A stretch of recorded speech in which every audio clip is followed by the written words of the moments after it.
Yo, easily I approach. The season's coming and I'm really fired up. I'm gonna. Hey, hold on. Easy would not. He would not sing like that. He would have more to say than just that. Actually, what he would say is, easily I approach the microphone because I ain't no joke. Tell UMass to get off of my tip. I have no time to give them my hick. Hey, what's going on? I'm JG. As you can see, I'm the publisher / Commodore at auburnsports.com, and I'm watching the UMass New Mexico State game on one of the ESPN networks. Auburn, of course, playing host to UMass next weekend inside Jordan-Hare Stadium. Finally back with some football, and we're finally back. It's like the fam is back together, doing a brain drain. It's been a minute.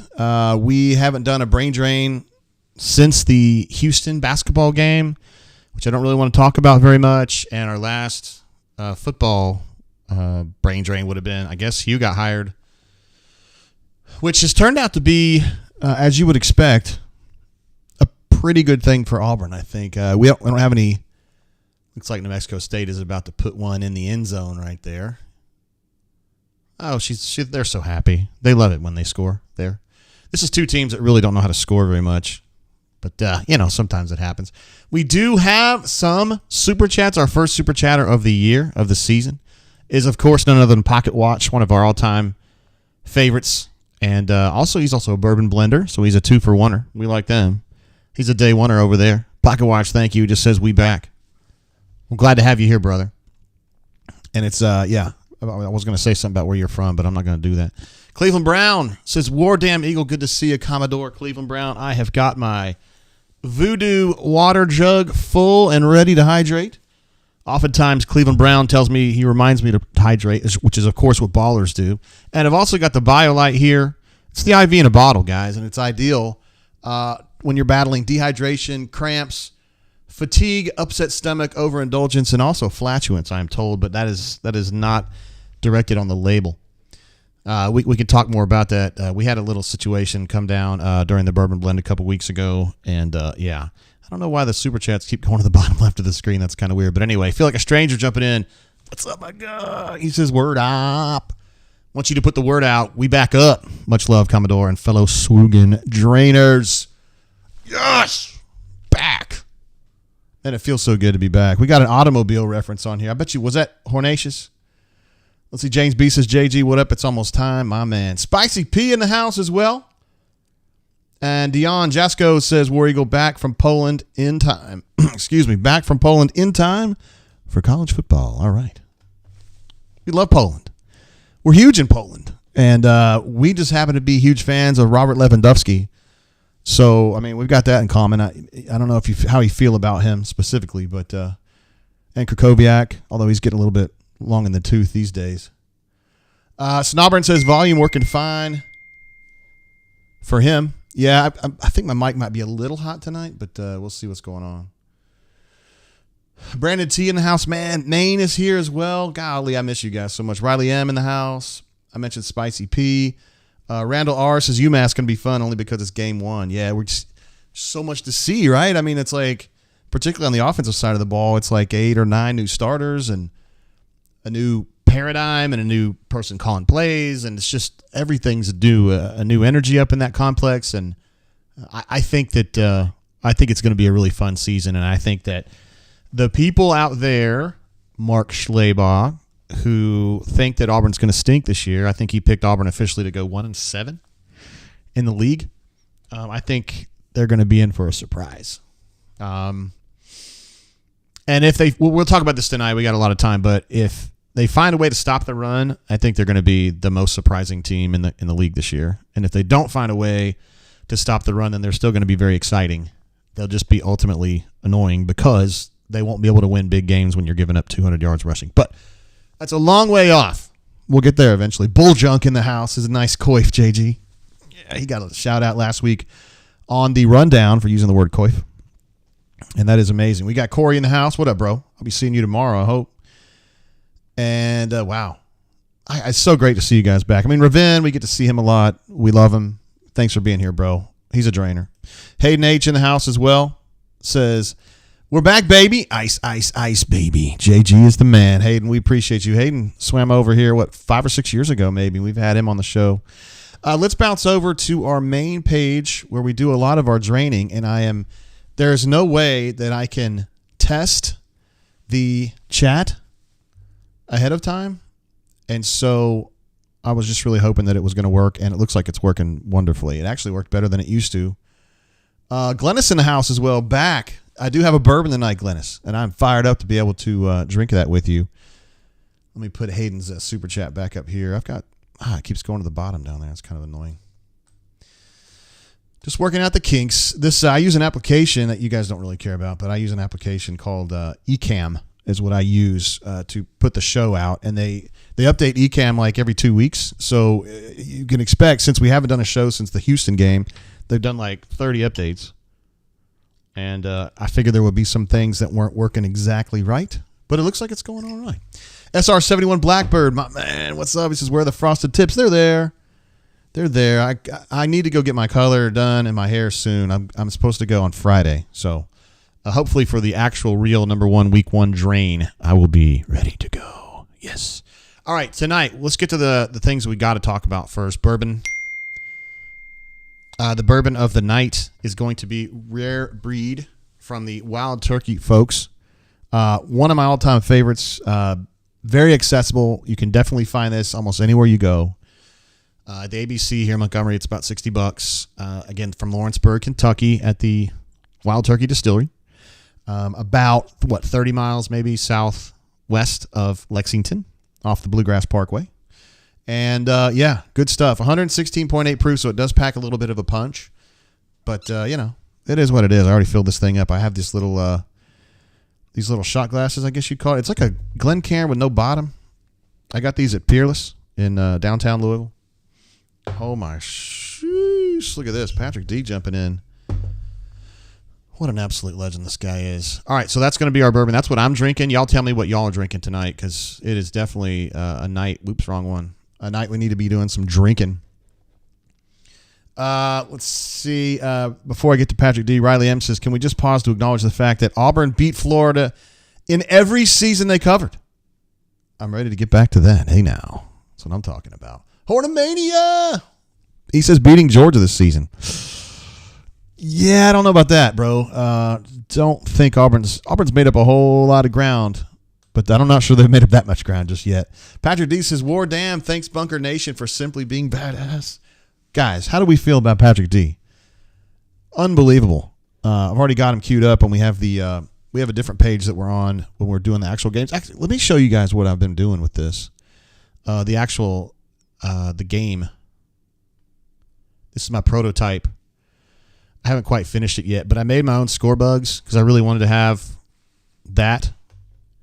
And, I like the score bugs. And then we're going to have a dedicated spot over here under me for the super chats, which we didn't have last year. I kept having to mash it over here where the stats are. And then I see here that our chat widget's not working on this page. So nope, there it is. There it is. All right, so cool. This is the page you guys will be seeing next week. This brain drain black box over here, I actually have a graphic made for that, but that was kind of a placeholder to see what I was going to have, how it was going to work. But yeah, that's what we're going to be looking at. That's my vision for the game page, which we're not actually doing right now, but you know what I'm talking about. All right, back to our main page right here. Yo, Patrick D. What an absolute stud. He is Wine Out AU on the bunker, by the way, and he's one of our best posters. He's an absolute legend when it comes to the brain drain. He's been super, super supportive for a long, long time. And we love him. Corey Dub jumps in, says, I realize it's football season, but can we discuss Denver Jones knocking down 21 consecutive threes from the top of the key? Yes, the Auburn basketball Twitter account, X account, whatever we want to call it, posted some footage of that the other day. And we've been talking about this, that Denver Jones is a shooter. As Doc Dumpster would say, a shooter. And Auburn really needed a shooter last year. Needed more of them, really. Needed several. Oh, yeah, that first taste of the Rare Breed. It's so, so good. Let's see. AUBKV says, Patrick D definitely pays extra for guac at Moe's. Where's my laughter? There it is. Let me give you one more laugh because I didn't have the sound on. My bad. Come here. There we go. Good stuff, AUBKV. Another outstanding poster. Corey Dub, thanks, bro. I'll be seeing you tomorrow, hopefully. I want to try to shoot somewhere right around 3. I mean, I know like 3 or 4 in that range. Glennis C just jumps in. No message offered, no message needed. He is who he is, and we all know he's a legend. Thanks for being part of the show, brother. What else we got? Randall R's here. Man, it's so good seeing everybody back. It's crazy being back, commenting on AU sports. Hope I've calmed down. You don't need to calm down, really. Pipe is in the house. I was texting with him earlier, trying to get these Cincy Blitz boards. You can see mine is right up above me here. It's like a drinking game where you try to roll dice. You kind of roll them across the board. It's shaped like a football field, basically, and you try to put the die either in the end zone or, ideally, there's a little hole in the middle of the back of the end zone and you try to get the die or the die in there. It's a great drinking game. You can use that at a tailgate. We just put it on our dinner table and do it that way, me and administrative assistant. But check them out at Cincy Blitz boards on the Facebooks. And there's allegedly, there may be an Easter egg related to auburnsports.com or the Brain Drain or me on the site there. So I don't know. I need to take a minute to look for that. Real Deal AU, you might know him on the bunker with that handle. He was recently at our showdown, our bunker throwdown showdown in Madison last week. He says, the drain is back. I've got the goldfish ready. What do we have for that? Yeah, we got an applause for that. So nice having my stream deck in front of me again. Patrick D says, every one of us are damn legends. Well, some are more than others. You are more than others. Jacob J in the house. Love the neon retro flying eagle sign above the NBA Jam game. Where can we pick one up? Hey, first of all, thank you, brother. I was so stoked to find that. That is from a company out of Louisville, Kentucky called Hexhead. I'm almost positive that's what it's called. And they have a proper website. I just ordered it off the website. I believe that one cost me $200-ish, I think. Somewhere between $200 and $300, and I think it's worth every penny. The only thing that was tricky about it was you got to install your own backlighting on it. So they'll give you like a kit, but you got to do it yourself, and it took me a little while, but we got it done. So yeah, I hardly really recommend it. They have a bunch. They have like a regular Aubie, like kind of like the old school Aubie. They have that old school A. I think they have like a cursive Auburn, and of course the interlocking AU. I mean, of course they would do that. Let's see what else we got. AU Taxman in the house. He is having Pursuit Series French Oak. That is the light blue, isn't it? It's the light blue Pursuit that I have been dying to have. I've run across it a couple times, and I didn't get it for whatever reason, and I hate myself for it. But AU Taxman, he's the kind of guy who makes the right decision and drinks the right stuff. That's what I love about him, among other things. Let's see. AU Storm says, got to run, but we'll be listening to the replay. Good to be back for another year, my man. I hope you're having fun tonight out there. Doing yo things. Let's see. Spicy P. Well, we got a big one right here. Says, I have a wedding in L.A. next Saturday for one of my childhood friends. My lady said it is, quote, obscene to watch a game at my friend's wedding. Oh. Mentally preparing for the doghouse after watching Hugh whip ass. Ass. Hold on. We got a sound effect for that. Hold on. The more you fuck around, the more you're going to find out. That's what we're saying to UMass. Well, they got into the red zone, UMass did, coming up on halftime in Las Cruces, New Mexico. UMass's offense was probably the worst in the country last year, and I've only watched them a little bit today, but their quarterback's not great, and they weren't running very well earlier, so I don't know. We'll see what's going on.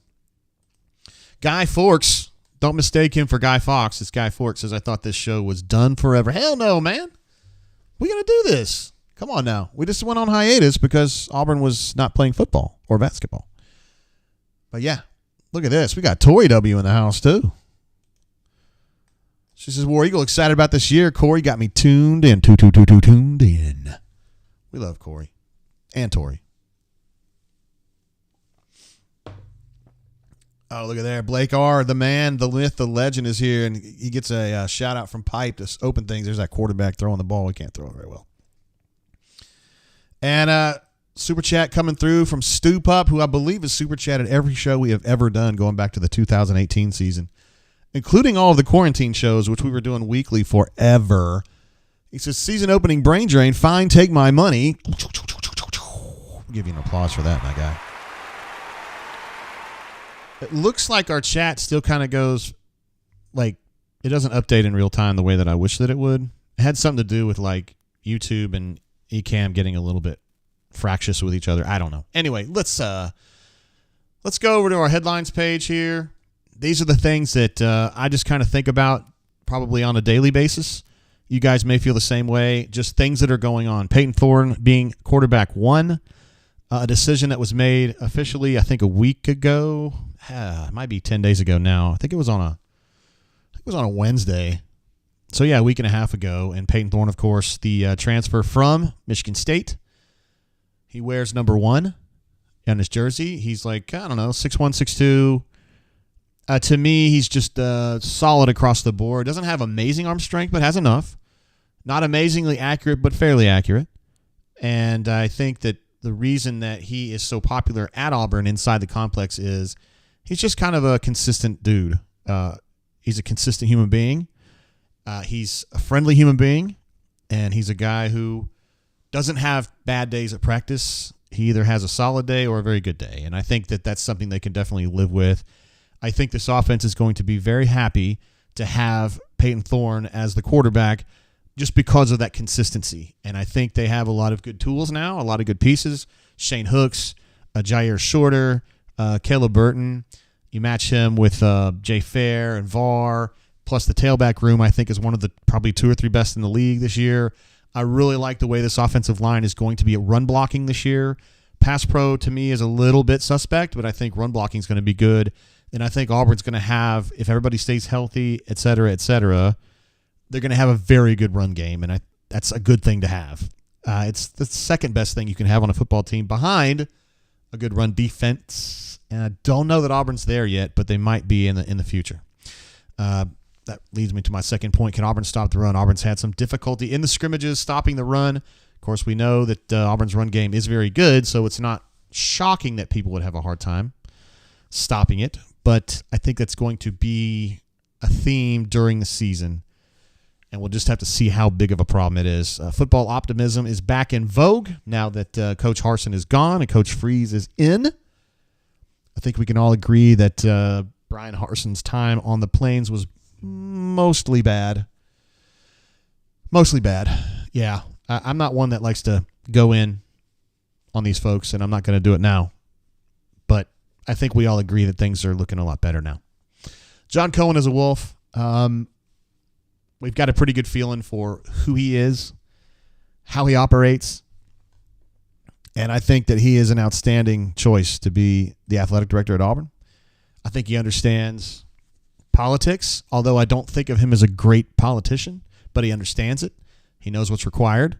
He knows that he's got to do his part to bring groups together and have everybody understand the vision, and I think he does that. He's a very calculating cat. He has a lieutenant named Lee, and those two guys together are just like, they're almost kind of nerdy in a way where they just break down numbers all the time and look at like charts. And I mean, the way that he went out there and picked Hugh Freeze, he kind of walked us through the calculus that he used to come up with Freeze and why he would choose to pursue Freeze over the other candidates he could have gone after. I mean, it was really came down to numbers and like forecasts.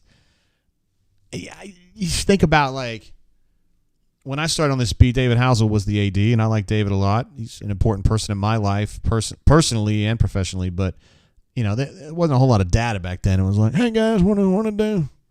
Who do you want to hire? You know? And now you've got John Cohen in there who's looking at spreadsheets and forecasts and parabolic layouts. And I'm telling you, it's a whole different era.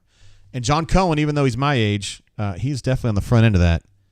We'll see how it works out, but early returns are very, very good. I think his first big test, outside of hiring Hugh and making sure Hugh's got what he needs to succeed plus NIL, which are huge tasks, his next big thing is going to be the apparel deal, right? Auburn, beginning September 1st, can begin negotiating new apparel deals, either with Under Armour or with other folks. I fully expect him to speak with a lot of people. Kevin Plank, the, I guess, co-founder and chairman of Under Armour, was in Auburn, I think 2 weeks ago. I put a picture out both on the Bunker and on Twitter. He's a very charismatic dude, and he was kind of trying to give us the sell on these new shoes that they were making, and he actually pulled him off his feet, and Stoltz was, I think, trying to angle to get the shoes from him because he asked what size they were, and Kevin Plank was like, bro, I got to have these to walk. Stoltzy. Oh, man, that was good. Let's see. Coach Hunter checking in. Says, if we're still draining at 8:30, which really isn't very long from now, we'll be draining at 8:30. I can holler at him and just get with him. Hunter, if you guys don't know, is now the head coach. He was defensive coordinator for a number of years, and the head coach left, and then he became the head coach at his school. So he is very busy, or more busy than he used to be, although still just as awesome. And, yeah. So John Cohen, stud, in my opinion. I do want to see what happens with the apparel deal. I think that's going to be a very important decision for Auburn going forward because most of us here have very strong opinions about whether Under Armour works or doesn't work for Auburn. I mean, I think the deal that they signed last time sucked because it was loaded with stock options, and Under Armour stock has been kind of dog shit. So I think they would look to things in a different way, and I know that John Cohen would approach a deal much differently than Jay would have. We'll just put it that way. Apparel deal is up for debate. We just went through that. Considering new north end zone ideas, Cohen talked about this on Tiger Talk the other night, that they have been going through a lot of models, both like engineering type and also financial models about what to do with that north end zone, which is essentially untouched since, guys, I don't know what, early 80s? I mean, they changed the scoreboard a little bit, but it essentially looks like it did in the 80s. And so I think it needs – Jay really wanted to make that like an extra deck and really modernize that one. Yeah, I don't know what they're going to end up doing. I was surprised to hear that they were actually taking that seriously because I feel like in this era, it's hard to put a ton of money into capital projects because – there's so much need for NIL money. And so in that way, I think that Auburn getting the football complex up and running for this season, it's new. It just opened in, December. I mean, there probably won't be a major football facility built in the SEC for a while. Auburn just happened to be right before NIL hit, getting that funded and started and all that. So it's a nice little serendipity, I'll call that, yeah. Auburn managing NIL challenges quite well. I have been very impressed with the way Auburn has worked NIL. As you guys know, they're winning their fair share of recruiting battles at this point, and they have gone toe-to-toe with Georgia, flipped a kid from Georgia, snatched the linebacker from Tuskegee that Georgia really wanted, flipped a wideout from Foley, Perry Thompson, who was committed to Alabama. So, I mean, they're getting work done, and NIL has a lot to do with that. On to Victory is part of that for sure. And also our friends with Ever to Conquer also do amazing work at the grassroots level, just kind of establishing those relationships and figuring out how to use the money for the biggest advantage, I think is where it goes. Auburn has not had a lot of trouble raising money. And as you know, or if you didn't know this, I'm telling you now, Hugh Freeze is masterful at Auburn hasn't had a coach like this since Tubb when it comes to understanding all the stuff that goes along with being the head coach at Auburn, in addition to recruiting, coaching, and managing people. He understands he's got to kiss the babies. He understands he's got to be out there shaking hands. He's good at it. Sometimes I feel like he's not the natural Tommy was at it, but he's good at it. I think it just takes more effort for him, but he's good. And Auburn's not short on NIL money. They can always take more, of course, but they've done a really nice job, I think, of raising money and then also allocating money intelligently. And then hoops, I think this is going to be a good basketball team. I know they missed out on some of the guys they really wanted in the transfer portal, but they also hit with Denver Jones. As Corey mentioned earlier, dude hit 21 threes in a row in practice the other day.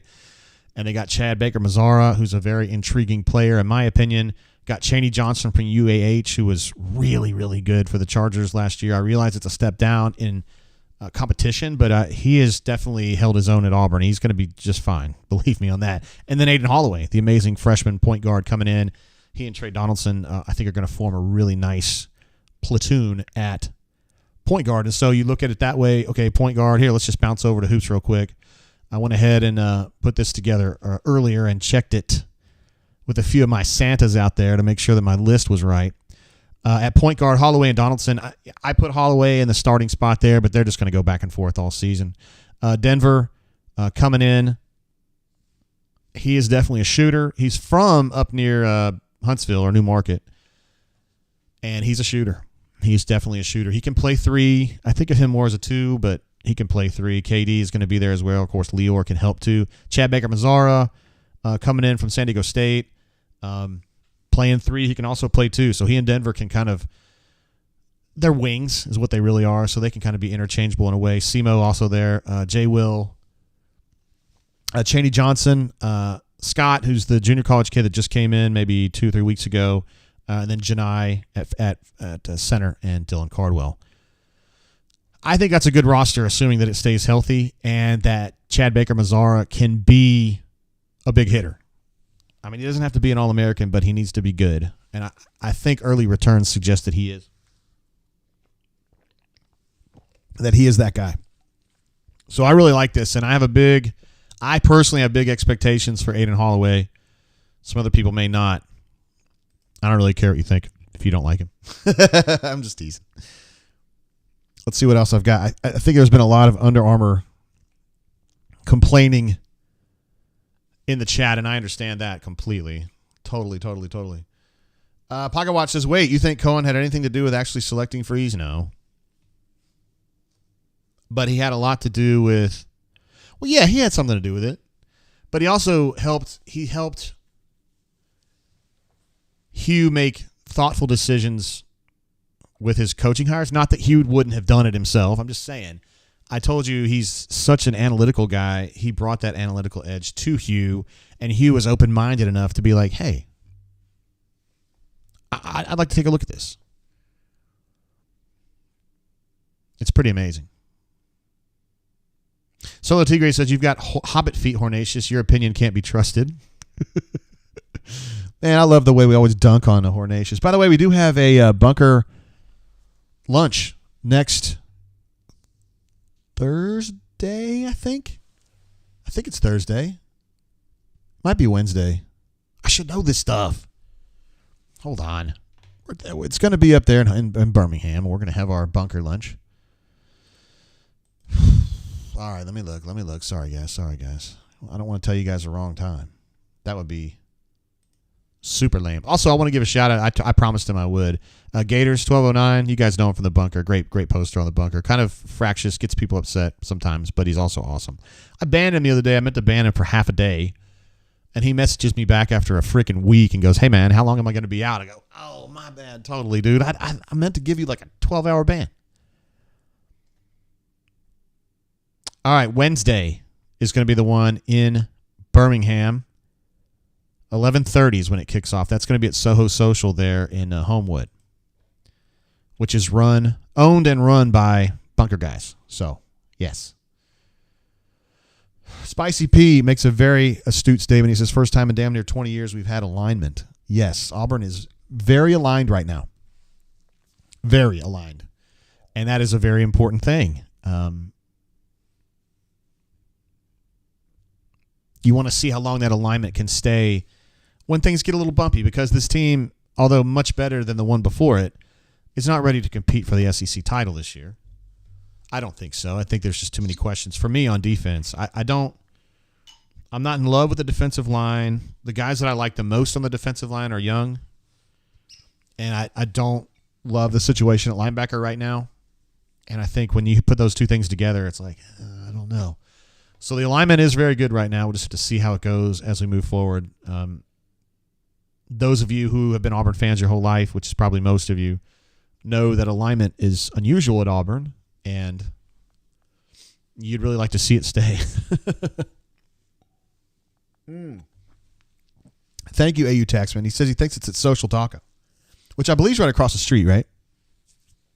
Anyway, it's in that little, what I would call downtown Homewood. Yeah. I don't know that area as well as you do. You live fairly close to that. So, Taxman asking Hornatius if he's coming to lunch. He better.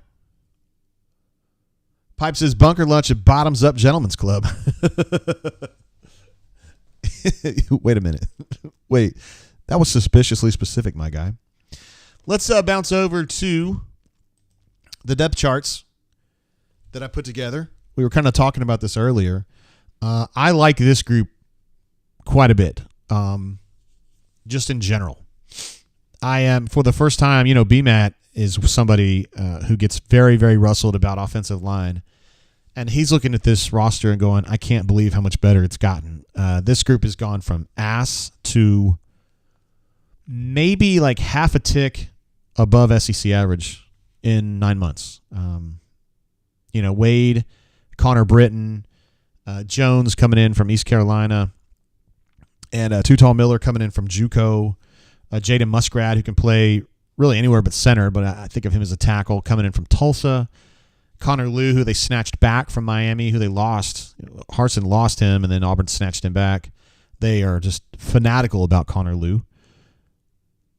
And then Dylan Senda comes in. He's kind of a developmental guy right now, but I think he might start next year. He's a Northwestern kid who left when Pat Fitzgerald got fired, and they picked him up.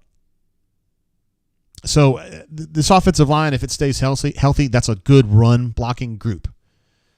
It is an okay pass pro group.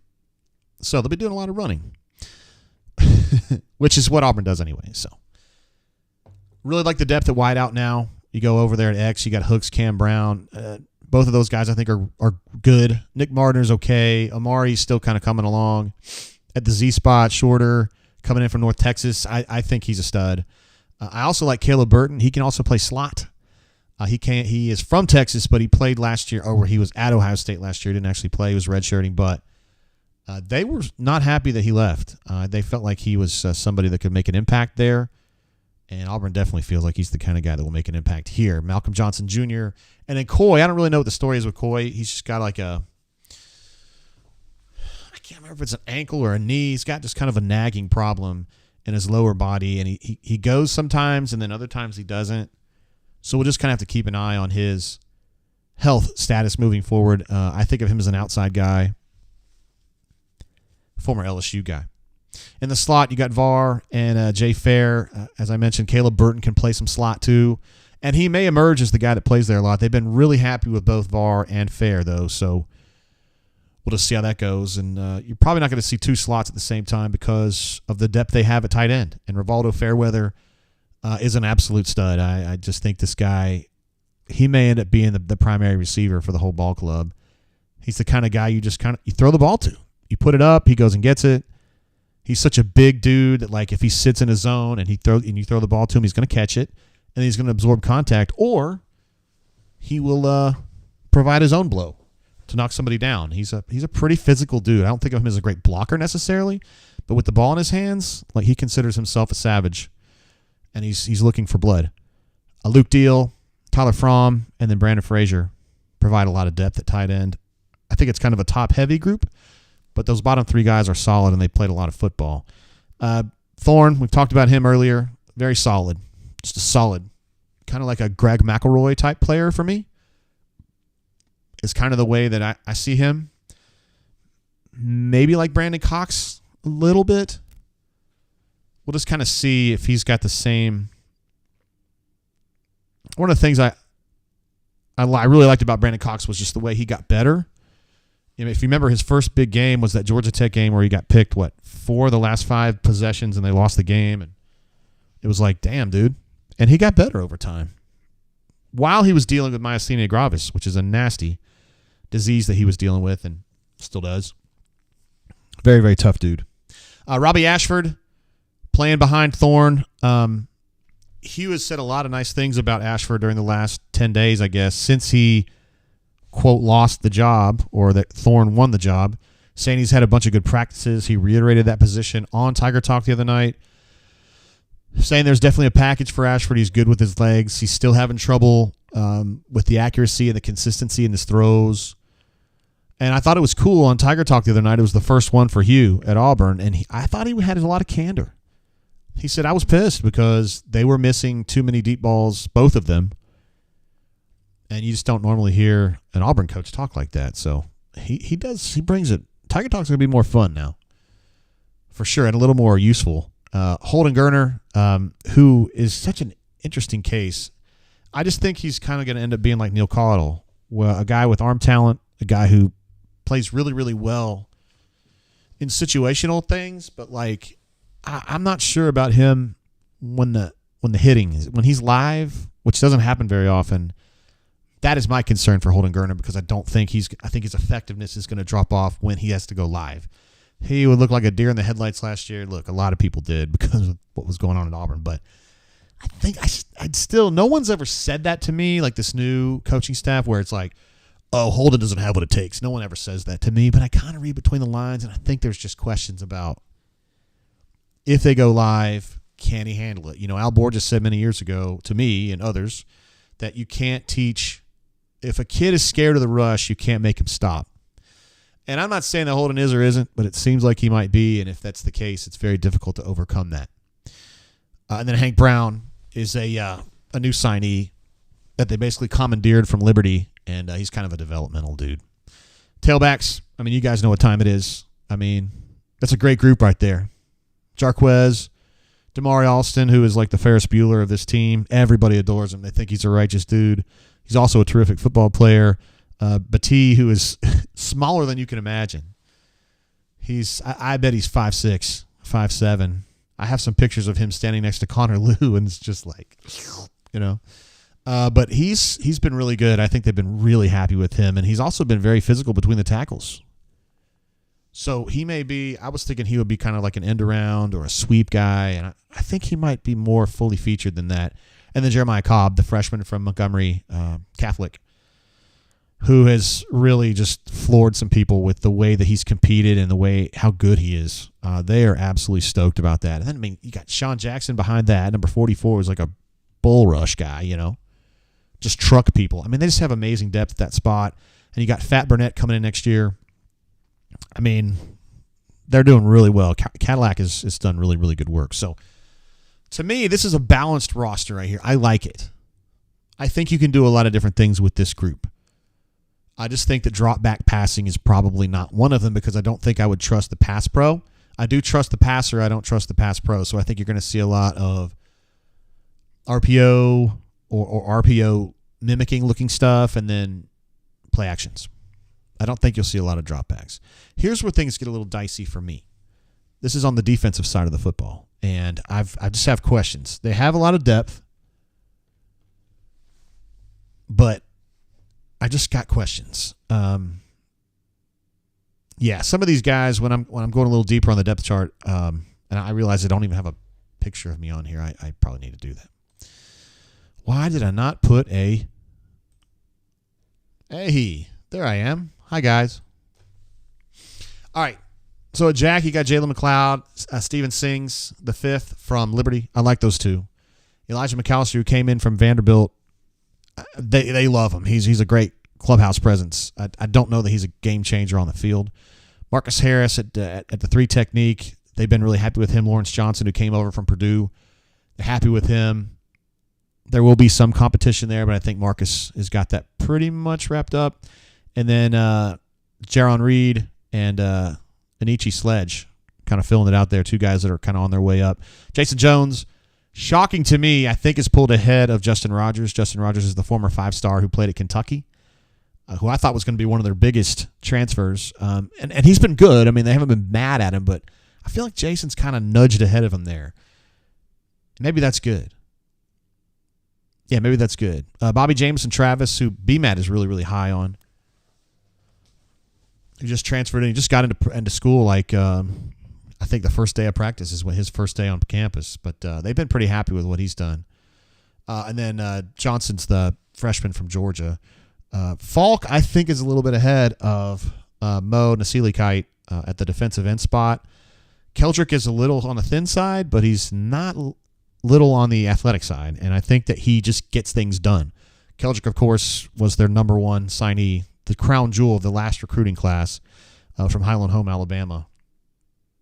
And then Wilkie Denard is there as well, who left his car running the other day. I think I talked about that on the rundown. At linebacker, I have questions. Eugene Asante, they've been talking really good about him all throughout practice. I just don't trust it, man. I mean, he didn't do a great job last year, and I don't understand how all of a sudden he's going to be this revelatory linebacker. But we'll see. I'll keep my eyes open on that.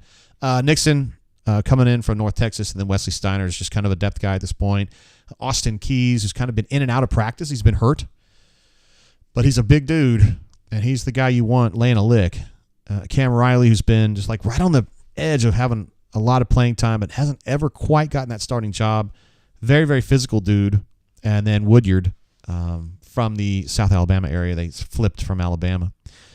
Defensive backfield, man, it's just a matter of what you think of these guys individually. They have a lot of depth. A lot of people would say secondary is the strength of this ball club, particularly this defense. I think that's true, but I got questions. I mean, DJ is a stud. Zion is solid. Jalen is a stud. Nehemiah is solid. Second group, Rim, I don't know what to think about him. Caleb Wooden, I don't know what to think about him. Marquise Gilbert is solid. Kyan Lee, I think, has some real superstar ability, but I'm not sure he's ready yet. And then Champ Anthony was kind of like this really little dude at cornerback. He's been making plays. He was like a late addition. They've been really pleasantly surprised, but I don't think he has studliness on him. Colton Hood, I think, has jumped on the scene and been really good so far, but I don't know that he's going to play a lot this year. And then J.C. Hart from Lochapoka. Keontae Napoleon. I'm just kidding. Kaufman. And Sylvester Smith are going to be playing nickel. I like it. They just haven't done great against the run in the scrimmages, and I think they just need better depth at linebacker, is my opinion. I think that's the easiest solution. It's not something they can do in the next week. Unless Eugene Asante really is that guy. I mean, if he's an absolute stud, fine. That's your solution. Riley M says number one running back room in the SEC. Yeah, I'd have to look through that. It's a damn good group, though. And Carnell knows some things. He understands how to put this stuff together, and he's really good at managing people. Carnell is just such a disarming personality. He's just so humble, and I think guys just really naturally warm to him because he's just that guy, He's just like got this country twang about him, and he's just really nice all the time, and he's the same person every day. You don't have to worry about him freaking out or being weird. He's just nice all the time. AU Taxman says, I'm still triggered by overusage of the word solid. What do you think about 6-4, Gus? Solid. No doubt. Let's see. Randall says we all need players supplying the blow. Delivering the blow, yes. Solo Tigre said, didn't Jason Caldwell say his press conference the other day was the best in 25 years? I missed that press conference because I was dealing with some mama drama. Not Courtney, but my actual mother. So I don't know. I haven't talked to Jason in the last few days. But I would not be surprised if that were true because he was just, as I mentioned earlier, he's good. He knows what to do. He knows how to handle his job. Slim Daddy J. What up, bro? This is Hotty Toddy JG. Love you, brother. Don't hate me, chat. Just vibing with you guys. Hey, man, there's some good folks that come over from the Ole Miss site. And I know that the Bunker and the Rebel Groves have had their moments, but a little frustration maybe over Hugh Freeze and Lane Kiffin. Giroux, our NATO guy. He's our ambassador to NATO. This is Fukel Miss. That's the spirit. Hey, man, I look at it this way, yo.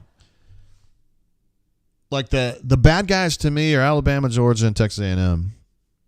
Not Texas A&M because they're like scary, just because they're just bad guys. Anybody that's not those three, like I don't really have a problem with. That's just how I look at it. I'm not saying I'm right. I'm not saying you're wrong. I'm just telling you how I look at it. So I would not say Fukel Miss because they're part of the not Georgia, Alabama, Texas A&M axis of evil. That's just my opinion. Taking a look at this schedule, though. Oh, my goodness. Revenge jumps in with a super chat. What a stud this guy is. One of our favorites. Came to the Bunker Showdown in Orange Beach back in April, and we all just adore Revenge and his wife, who's amazing as well. Revenge said he would come drink with me in Montgomery and hasn't yet, but The day is coming. He says, is Thorne the QB that fits the offense that Hugh wants to run? Or just the best quarterback in the room? Are we selecting on talent or fit? Great question. That is a great question. And I'm not sure I know the answer to it. Because if you think about the next generation of quarterbacks at Auburn, it's going to be Walker White, who's in Little Rock right now, but he was like the one that Hugh was like, that's my guy right there. Let's go get him. And they got him.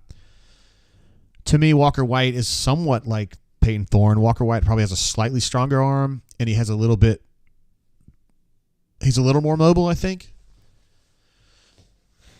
Brings like a little physicality where I don't think Peyton Thorne brings any physicality, but I think for the most part, Ravin, yeah, this is probably the kind of guy that he would want.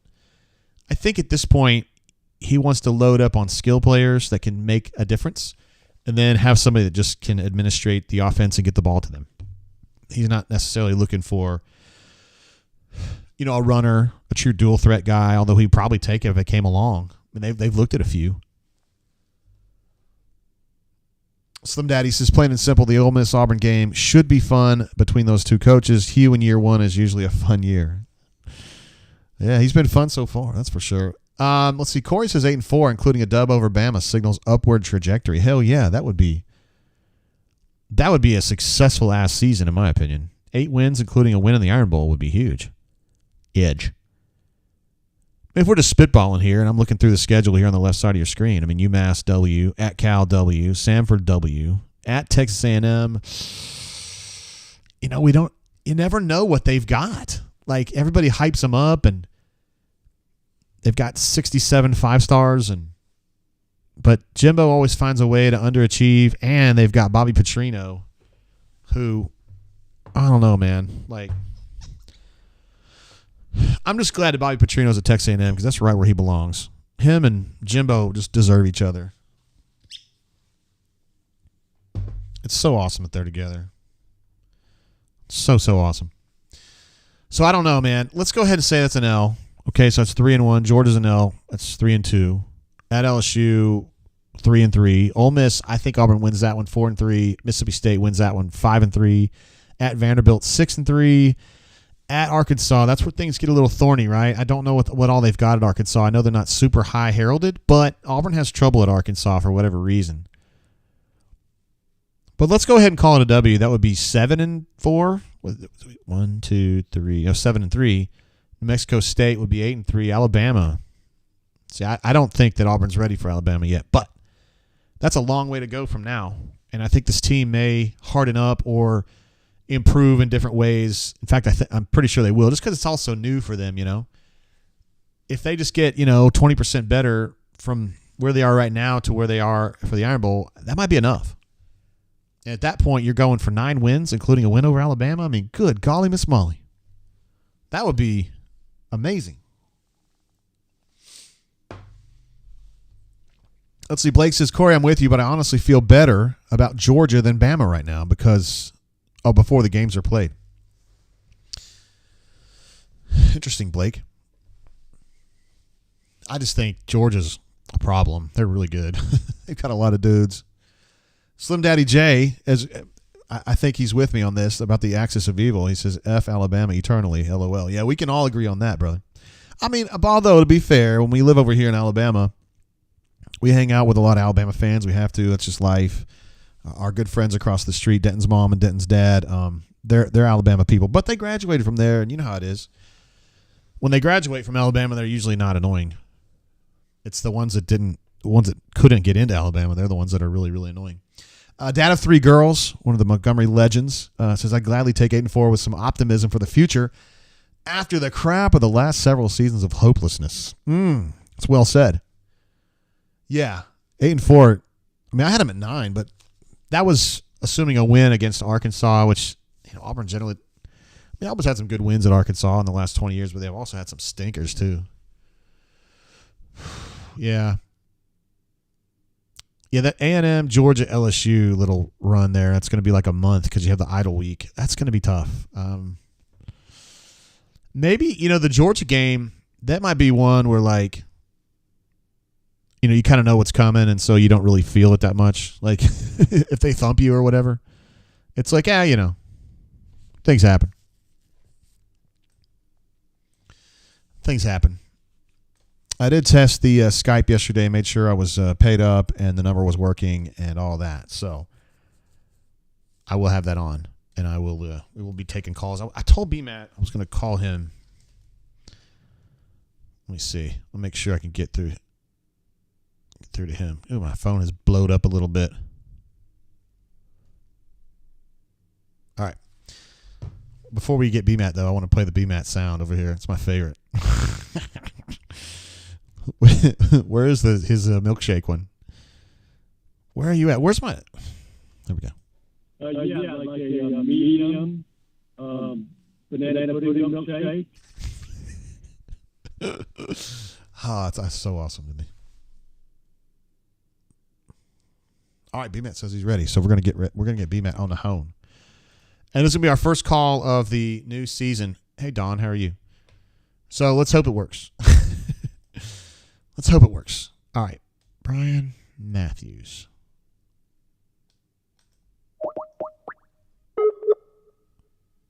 Oh, you guys can hear the ringing now. I forgot with the way that this works. Uh-oh, I'm not getting a ring out. Hold on, that might have been the wrong number.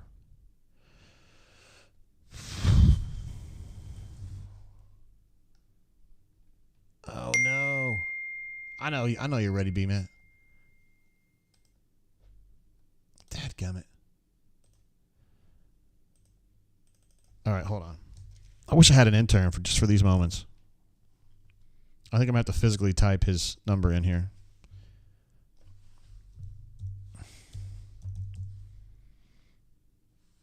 I don't know it by heart. Isn't it weird how you used to know everybody's number? Well, I'm old, but now you have to rely on your phone to know all that. I barely know my wife's number, honestly. All right, here we go.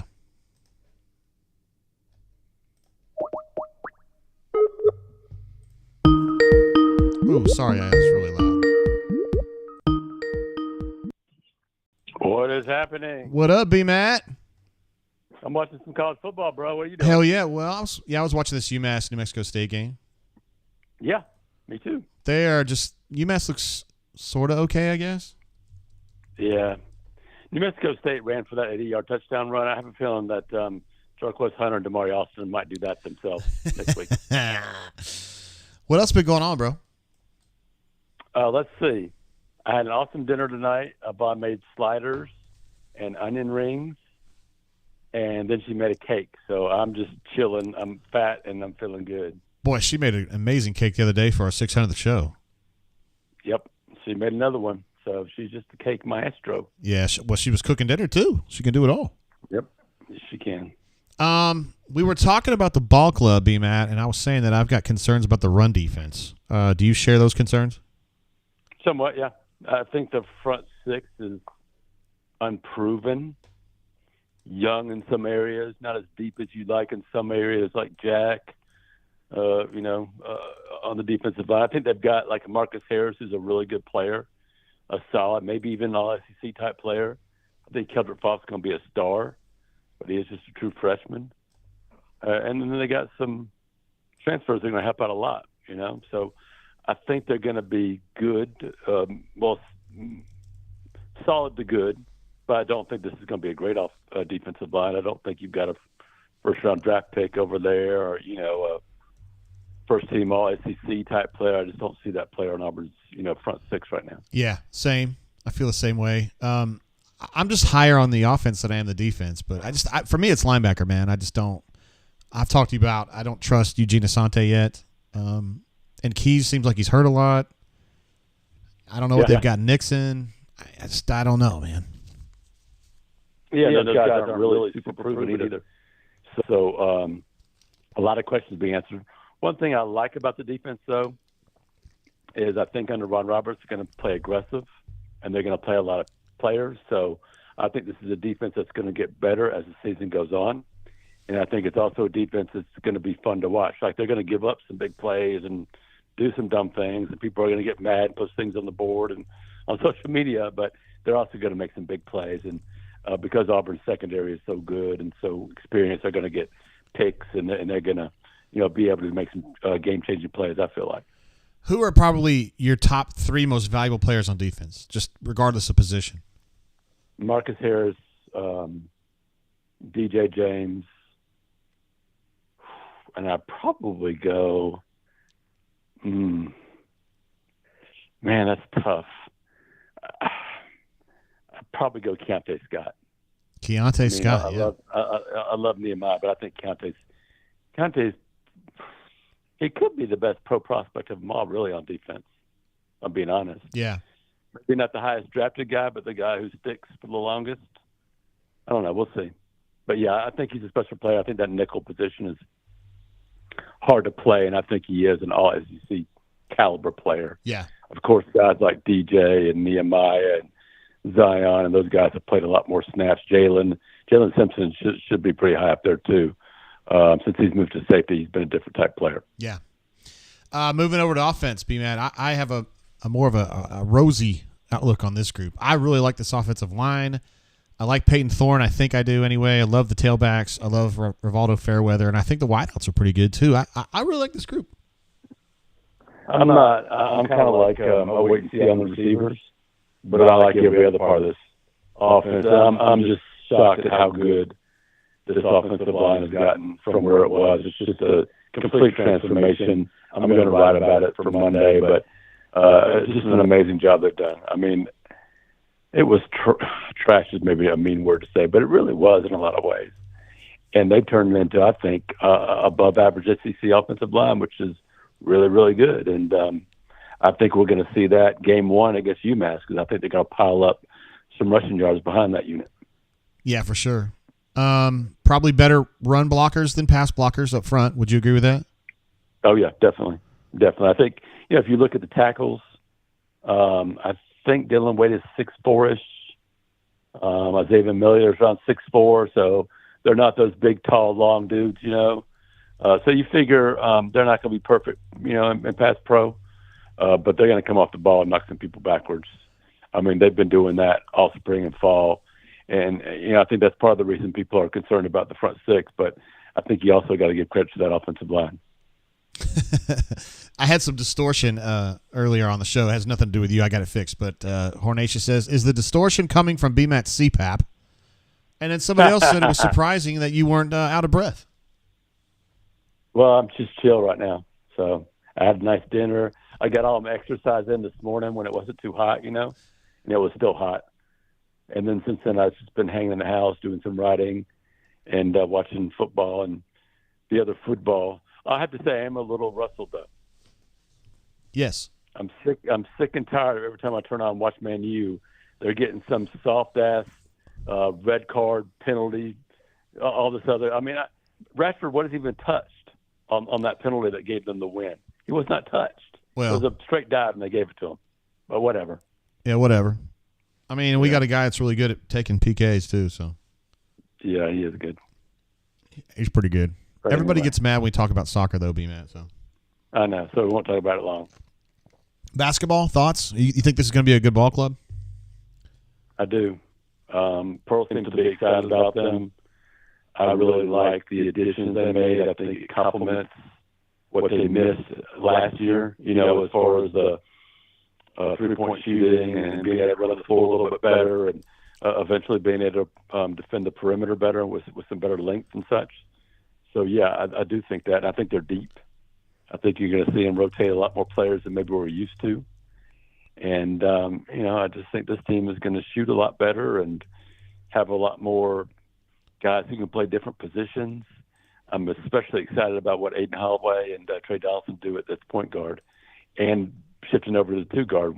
One of them can do that. So I think those 2 are going to be dynamic and exciting to watch. Yeah, I think Janai's got his spot locked up, B-Matt, but everybody else, I think there's going to be some competition. I mean, Chaney Johnson playing 4 with Jay Will. That's going to be a competition. Chad Baker-Mazzara. Yep. Can we trust him yet? I don't know. Denver, KD, and then Holloway and Trey Donaldson. I know you're a big fan of Trey Donaldson. Very much so. Love the way he came on, became one of Auburn's better shooters there at the end of the year. And that kid's got a great work ethic. And, he's made a battle of it. I think most years you would expect a 5-star high school player to come in and be a starter for Auburn, but Trey Donaldson is making that a really good competition. It's making both players better, and I think both players are going to play on the court together too because both guys can shoot the ball. And I'm excited to see Aiden play. Pearl really had some great things that I thought to say about him a couple of days ago, just about his work ethic and just his attitude and everything. When you see a guy as talented as him who also has that work ethic and that want to, I think it's, you can expect something special from him. Word. Somebody was asking earlier, Spicy P, I think, was asking if this is a Sweet 16 team. Do you think they can get that far? Yeah, I do. Yep, I think that's exactly what they are. And we'll see what happens, right? I mean, we'll see how they develop. I mean, maybe better. Maybe that's their peak. I don't know, but still a long, long way to go, right? Until March. Sure. I mean, a long way till March. But yeah, I do. I love Chaney Johnson. I cannot wait to see him play. He brings that athleticism to that position, and Janai got better as the season went on last year. How much better will he be? You got some depth there at the 4 and 5. You got some shooters now, Denver Bryant. I like this team, and I like when Bruce Pearl talks about how it's his hardest working team. I don't think that's just him saying something because he's really never said that before that I can recall, right? I don't think he's one of those coaches that says that every year. Yeah. I think when he says something like that, he means it. You think they can play defense? Yeah, I do. I don't think last year's team was very good defensively as a team. They had some good on-ball defenders, but I think overall they really struggled with that. So, yeah, I think this team's going to be better there. I do. But I guess I do have questions about, how is Chad Baker going to defend? How is Chaney going to defend? Because they just haven't defended at this level, so we don't know. Yeah, we don't know. They have the length. They have the bodies you would think that could do that. But yep, exactly. A little difference between talking about it and actually doing it, Yeah. All right, my guy. It's always great having you on the Brain Drain, my guy. Heck yeah, man. I can't wait till this is the real thing, right? Yeah, we got 7 more days. One more week, and hopefully we'll catch you coming down these stairs and breathing heavy. That's when everybody loves you the most. I definitely will be. I'll run up and down the stairs a couple times before the next call. Hell yeah. All right, B-Matt. Yeah. Peace out, See you, brother. There he is, Brian Matthew. Zzz. Sorry about the reverb, man. Whenever I change a scene, I have to redo the sound levels for it. So that's why every time I would change a scene, the reverb would come back. I have to mute it. Let me check with J-Head and see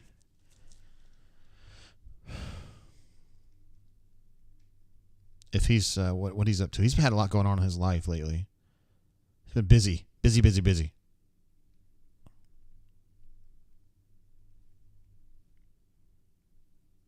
Kind of a late notice on that one. Let's see. So Riley M., we kind of talked about their defensive ability a little bit there. He thinks that could be a step up. And I feel like a stranger said, to B-Matt just called Denver Jones Denver Kobe Bryant. Spicy Pieces, 20 minutes until Coach Hunter. Counting down the minutes to Coach Hunter. And I'll see if J-Head. No, he's been doing a lot of stuff with Jeffrey Lee, and of course, Jeffrey and I both think a lot of J-Head, so. I wonder what Jeffrey Lee thinks about Wild Turkey Rare Breed. I know how I feel about it. I'm in love with it. Let's see. Spicy Pieces Jason Campbell, that's J. Cam Aerosalt, says he's been at practices and he's really high on this team. He has us beating Georgia.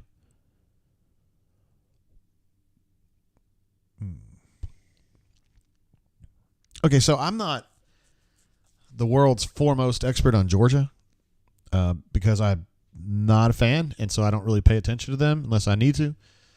But in my mind, they are a whole lot better than Auburn. But it isn't always about who's better when you talk about winning a football game. We got Corey G jumping in. Corey G, of course, best known for winning, if you want to call it that, the hats that Harsin was throwing up to the media. We gave it away in a giveaway here at the I think it was on the show. Might have been on the site. I don't know. Anyway, he got it and he playfully put it in a like a polymer box to show it off like it was some artifact. That was pretty funny.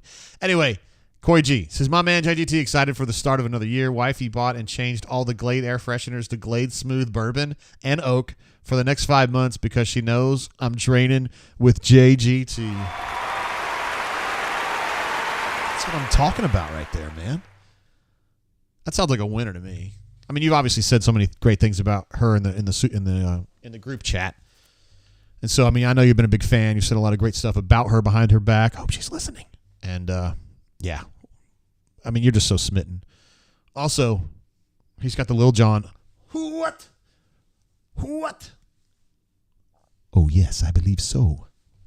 Okay. Corey Dub says J-Cam's booging, basically saying that Jason's probably getting a little bit ahead of himself with the positivity. I get it. J-Cam is a positive person, and he would really, really like to see Auburn beat Georgia's ass this year. But we just got to see.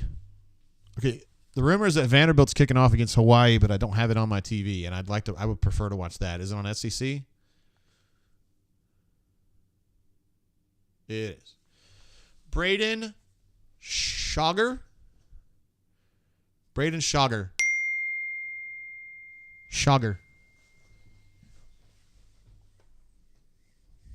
I didn't even know that kid existed. I don't watch a lot of Hawaii football. And this angle sucks, man. They're right on top of the press box, and you're just like looking straight down on the field. I think Vanderbilt's pretty bad. I kind of like the helmets, though. I like the V better than that other stuff they've been messing around with. Whale Driver jumping in, just giving us a War Damn Eagle. Thank you, Whale Driver. What an absolute legend. I also saw T. McDaniel on here earlier. There he is. What up, man? You've been bunking your ass off lately. You had some really good stuff. It's awesome. By the way, J-Head just checked back in and said, hell yeah, he's good to go. So let me see. He's actually typing something right now. Let me see if he's like, I don't know. Man, I have so much to talk to J-Head about. I mean, I texted him some, but I haven't talked to him personally in a little while. Been moving around. What's up, Joe R. in the house? What up, brother? Let's see. Corey Depp says Hawaii would be a great official visit. I don't know if it'll be great for me, though, guy. I don't like flying over water that much. Like, when we go to Punta Cana, I just kind of, like, focus on anything but that we're flying over water. All right, sorry, guys. This is where you need a producer for your show, and he would just text J-Head and be like, we're ready to have you. But I just like doing it all myself. I don't know. Control freak. What can I say? Tony TMC says, who doesn't love the V?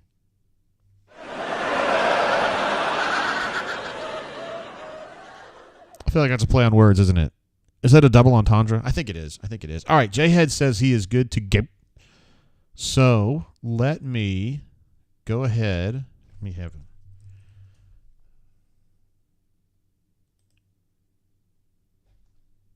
All right, this is under.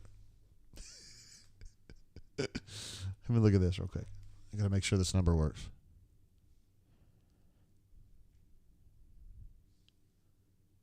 No, it's a different number, bro. Wait, hold on.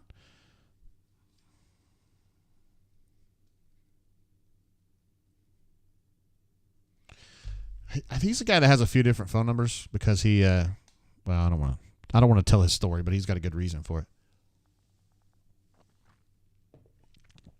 Let's see what he says on which number to call him at. Let's see. Raven says we all love J-Head. Hell yeah. He's just a very lovable guy, right? Corey W says Hawaii with the 6-yard punt. Solid. Okay. We're going to call J-Head at this number right here.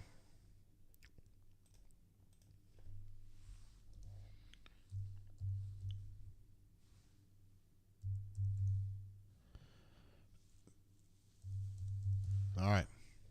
Here we go.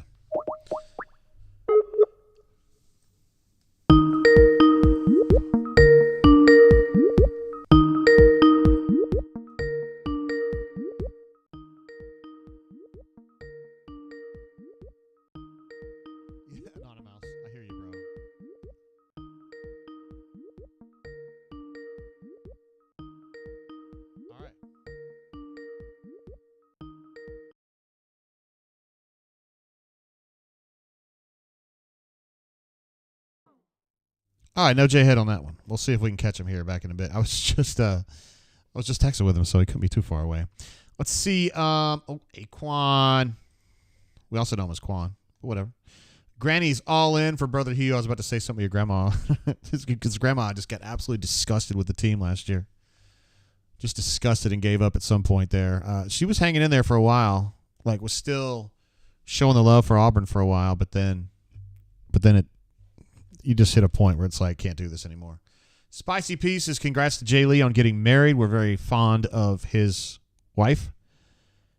We, meaning me. Just because I've met her a bunch of times. And she is she's a great fit for him. She's like more, trying to think of the right word here. She's about the work. That's what I'm trying to say. She's purpose-driven. And I think Jay Lee's better off with somebody like that, which he is now married to her. So that's good. I predicted this a long time ago, by the way. So, yeah. Let's see. Anonymous says Jay Lee got married to a human woman. Well, I mean, what other kind could it be? Yeah, and you guys would be really fond of her. She's really pretty and cool. And she gets him going, you know what I mean? You got to have people like me and Jay Lee. We got to have women in our lives that, like, push us a little bit, you know? And so, yeah. The T-Max is an adult. Come on, bro. Bull Junk says she didn't take his last name, though. Is that true? I don't know if that's even true, but if it is, I don't know. I'm telling you guys right now, you guys can judge me however you want to judge me, but if I got married now to my wife, I would probably do a hyphenated name. I'm telling you the truth. Because I mean, knowing now what I didn't know then, I mean, her dad is like one of the most important people that I've ever met. And so I would probably do that. I know a lot of people look down on that and say, the guy should never do that. But I don't care. I thought so much of him that I would have done that. Anyway, our favorite guy from the Netherlands, our favorite Dutch bunkerer, Don Propperdicken from Maastricht, Holland, says, "Bout damn time." All right, Don. Don, of course, jumps on our bourbon show on Thursday nights and tends to enjoy it, I think. I hope. But we're glad to see you over here, Don. And we're always pulling for you, bro. Every time I see some news coming out of Holland, I always think of you. I know you're over there acing tests and kicking ass. J-Head says, I'm watching the show, but my phone didn't ring. How about that? Well, let's see. Oh, my gosh. Tell me I screwed this up. Did I screw it up somehow? I literally dialed it off the thing. Here, we'll try it again. I got to find a way to mute this, though. Hold on.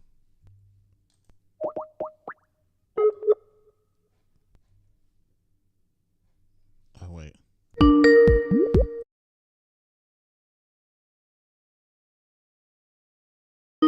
Sorry, guys. I know it rings really loud.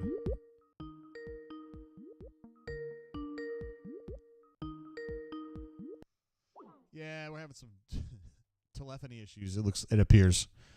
Because he's not. It sounds like it's ringing on my end, but it's not ringing on his end. I don't know. Spicy Pieces, J-Head acting like a hot chick. Oh, I didn't see it. No, man, J-Head doesn't do that. No. He don't do that. I think that's the number I just dialed, though. Let me check, make sure.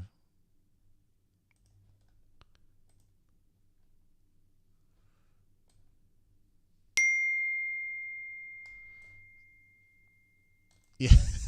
J-Head. Yeah, yes. We'll just have J-Head call here. How about that? I'm sending him the number.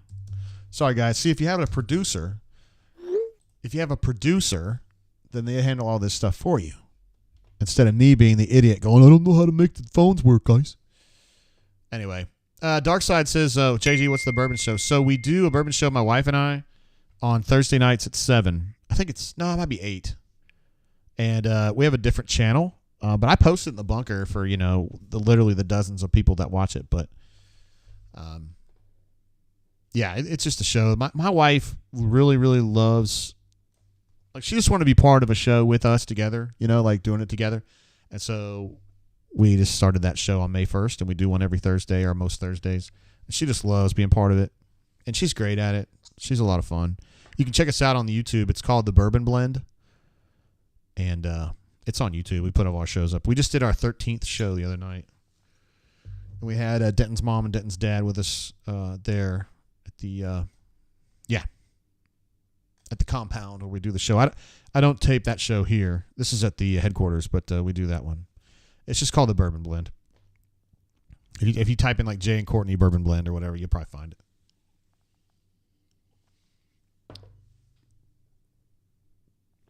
it. C-Web knows where it is. He's there a lot. Let's see. Jarrell says, I love hearing the text sounds. Oh, do you guys hear that stuff? I'm sorry. I had to, I changed up the way that I do the, so my mixer quit on me. So I had to get a new mixer. And this one's a little bit different than the one I had before. And so, yeah. I kind of like that you guys can hear it ringing. But there he is. That's who I'm talking about right there. J-Head! What up, JGT? How's it going tonight? Dude, I don't know what my problem was not being able to get you on the freaking phone. I'm such an old man, I guess. Dude, it's not you, brother. It's probably me living out here in the middle of Bumfield, BFD, North Carolina. Service is not fantastic for the day. Word. Hey, are you liking it better out there, or are you settled in? I'm going to be honest with you, man. I miss Mobile. That was home for the better part of 7 years, but North Carolina's beautiful. Can't complain with the countryside I'm in or the assignment I've got right now. And I definitely can't complain. We're on the precipice of another college football season, and one which we don't have to walk into thinking, hey, it's over before it even starts. Wait. So just glad to be talking to you guys tonight, man. We didn't do that last year, did we? I don't think, yeah. I don't think me and you did. I think we tried to go glass half full to start the season right up until the Missouri game. Yeah, I know. Dude, I've got my ticket, my promotional ticket from that game that they sold, commemorative ticket, and I put it in polymer so we would never have it bend or flake or break because that was such a big win, man. As you should have. You know, beating the fighting Eli Drinkwitzes, you know, on a last-second dropped touchdown run. Guy Forks at our chat says the crazy thing is that J-Head is as handsome as he is knowledgeable. Listen to that, J-Head. Ooh, I wouldn't go that far. I wouldn't go that far at all, either on the knowledgeable or the handsome part. But I appreciate you, brother. I honestly do. I know you've been doing video shows over there with Jay Lee, haven't you? I have. It's been an interesting change for me this past year. We've been me, him, and Cole kind of built that show together, and it's been really different. And, you know, look, I'm indebted to you and Jay Lee for everything, man. You guys put me on platforms when I was a slapdick poster on the bunker, you know what I mean, and invited me to come out and be a part of it. So I can't thank you guys enough. But, yeah, it's been really great working with Jay Lee this past year on that show in particular. And showing my face to everybody is definitely different. You know what I mean? Like, you're a little more used to it, but I still find myself like looking like, oh, man, making faces at the camera again. What are you doing, dude? Nah, I know, man. It is. It's a change. It's a change. But I've seen part of a show, and you're used to it now. You're a natural, man. Yeah, I wouldn't go that far, but I'm getting more used to it. That's for sure. Hey, listen, let's talk a little bit about recruiting since that's kind of your area of expertise, although you know a lot about team stuff too. But I've got the list of the commitments up here. I think Auburn's got 17 now. And in the rivals rankings, they're like just a hair behind Georgia at number 3 in average stars per recruit. So they're doing a hell of a job. The quality, the caliber of the kids they're getting committed right now is we're talking about back in the old days when shit was going really, really well. Tell me about your thoughts about this class so far. So what I would tell you is, and I've said this on our show multiple times over, I cannot remember a head coach who puts the emphasis on recruiting the way that Hugh Freeze does, and you can see it from the top down. That's really the biggest difference for us, because when you go back and you kind of look at our history, think about Tommy Tuberville. Fantastic coach, but he kind of put more of the emphasis on recruiting on his assistants and really kind of leaned on the logo somewhat. Same with Gene Chizik. Chizik hired even better recruiters for assistants and leaned on them to be kind of the closers. Gus, as much as I loved him, you know what I mean, like just for the person that he is, he still is always going to have a little bit of an awkward nature about him. And then obviously we kind of all know the deal with, the previous coach and his disdain, more or less, for recruiting. Hugh Freeze is the kind of guy that can, he walks into a room and he doesn't meet a stranger. He can talk to a wide variety of people and a range of people. I'm talking 16-year-old kids to 70-year-old grandparents. And in no way, shape, form, or fashion has it ever become awkward or weird for him to be able to identify and reach those people and be able to have legitimate conversation and dialogue.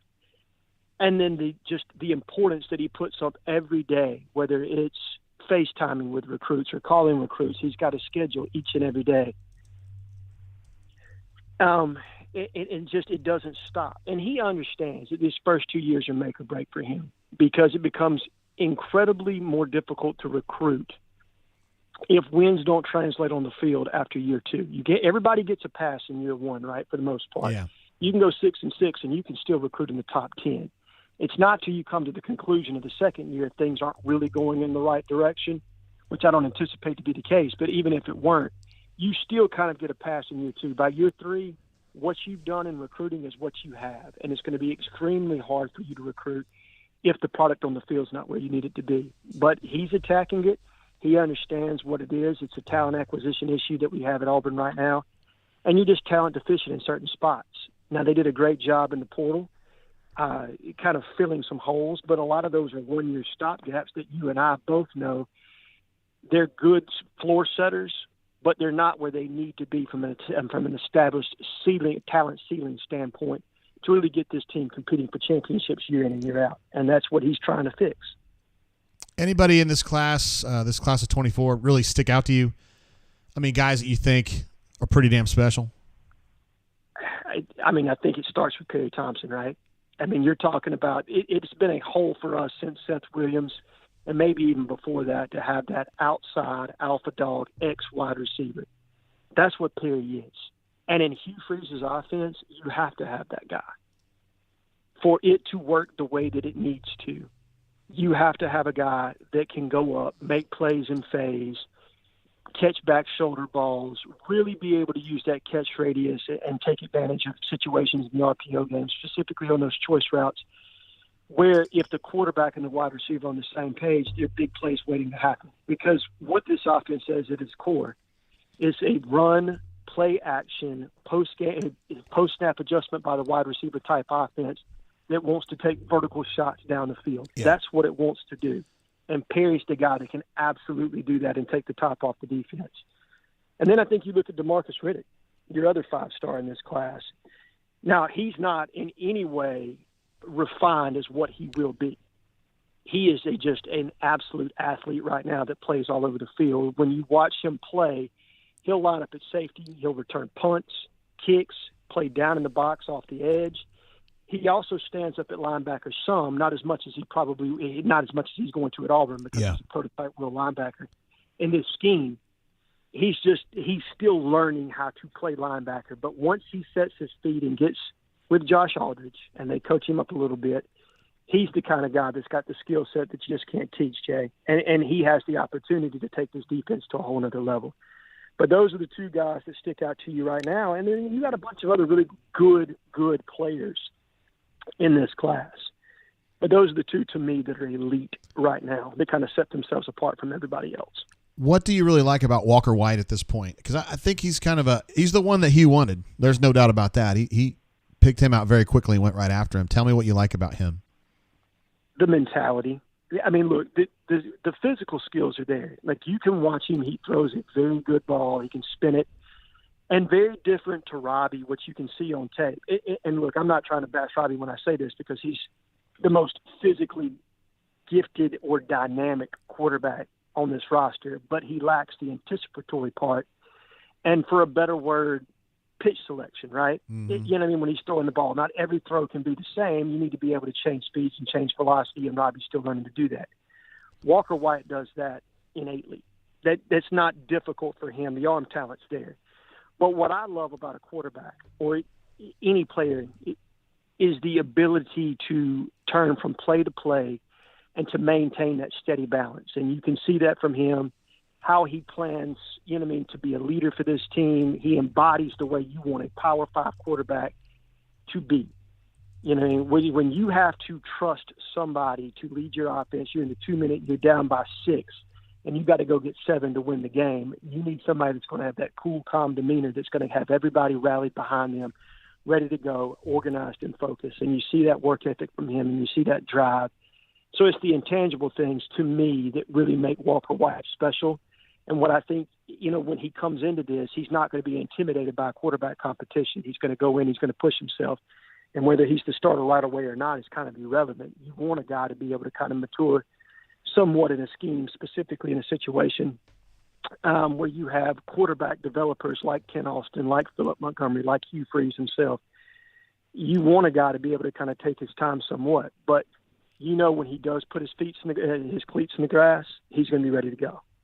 All right. I like that. I like the sound of that. That's a guy you can win with right there. That is absolutely. And then, look, you also look at the mobility aspect of it, too.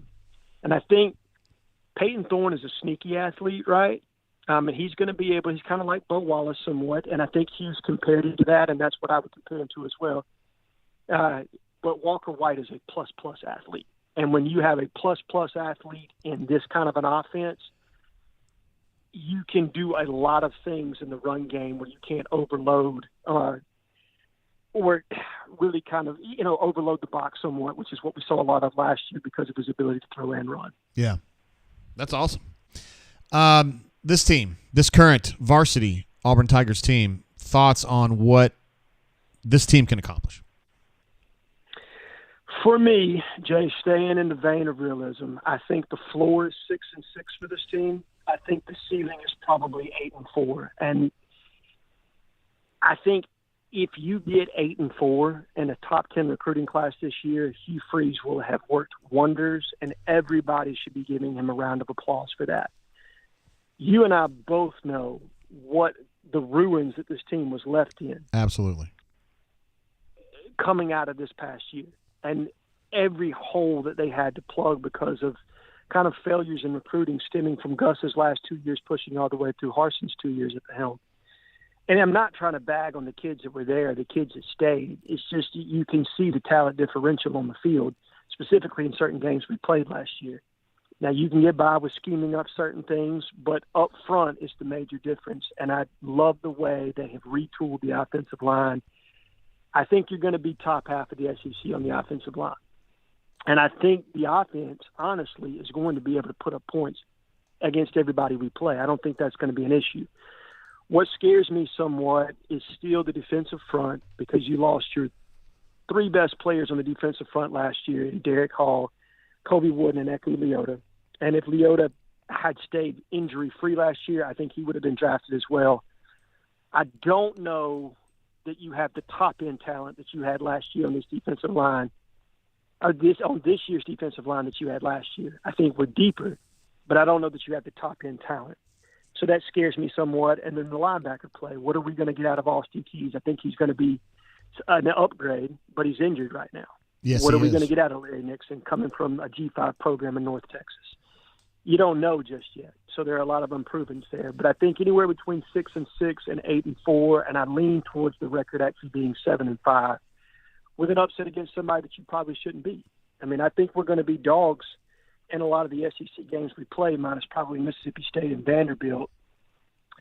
So I think you're going to upset Ole Miss at home. I think you got the opportunity to upset either A&M or Arkansas on the road. And I will say this. Yes. If we win that Ole Miss game at home, and then you turn back around and you win that Mississippi State game, and then you go on the road to beat Vanderbilt, and then you somehow figure out a way to go into Fayetteville and win that game, Jordan-Hare is going to be a zoo when Alabama and Nick Saban roll into town. Well, that would be awesome. Hugh's going to be preaching in the locker room. They're going to be talking about locking the gate and looking for a fight and all that stuff. And Jay, what Jordan-Hare's like when you get a hot Auburn team versus an Alabama team that's still probably trying to figure out their identity somewhat on offense. So while I wouldn't favor us, watch out, because that game could be something special if we go on that kind of a roll. Yeah. Dude, I thought Auburn – I was kind of doing the spitballing on the schedule earlier, and I think they can win 9. I don't think they can beat Georgia. I don't think they can beat LSU at LSU, and then I think A&M is going to be a problem because they usually implode later in the season, not that early. Right. But after that, I don't know, man. There were some folks in the chat earlier, Jay, that thought that Georgia was a more palatable game for Auburn right now than Alabama, and I'm not sure I agree with that. I don't either. Not at all. Just because the way Kirby's constructed that team and the depth they have on both lines of scrimmage. Now, look, in the first 22, Alabama's got some elite players on the defensive front as well as on the offensive front. But I don't like their depth the way I like Georgia's. And you're talking about an Alabama team that's transitioning schemes on the offensive side of the ball. Georgia's set. They are who they are. They haven't changed a lick. And even though Mike Bobo is calling the plays, he's still calling it out the playbook that was from the guy there before. So it's not going to be all that much different. And he's got a feel for the personnel because he was there all last season. Yeah. So I don't like that matchup for us versus Georgia. I'm with you that I like the matchup better against Alabama, even though I wouldn't favor us. But I just find it in a year one where we flipped over half our roster this year. Yes. So in year one, with new schemes on both sides of the ball, you flipped half your roster. That's a lot of transition for me to think that you're going to get both A&M and Arkansas on the road. That's the tough part for me, but I'm with you. That Alabama game, that's the interesting one because if you get hot down the stretch, can you win that one? And then that gets you to 9-3. And that would be a tasty 9th win too. Oof. Wouldn't it? I mean, for Hugh Freeze and Auburn to beat Alabama in year one, that tells you that everything is achievable, right? There's nothing off the table that this man can't accomplish while he's at Auburn if you can get that feat done in year one. But like I said, to rein it back into reality, my expectation is 7-5 this year. I don't want to put too much on Coach Freeze's plate and expect 9-3. Is it possible? Yes. Would I predict it? No. And I do believe we're more in that 6-6 to 8-4 range. That's kind of where we fall. Word. I'm still fine with that myself after the disaster that last year was on and off the field. 100%. If we can get 6-6, even if it's 6-6, worst case it's 6-6, but there's cohesion and we're improving and you're fighting your ass off in every game that you're playing in, and the product just looks good, but you just don't have the Jimmys and the Joes yet. That's okay because we can see what's coming. You can see what's coming. He's laying, he's laying the groundwork for it right now.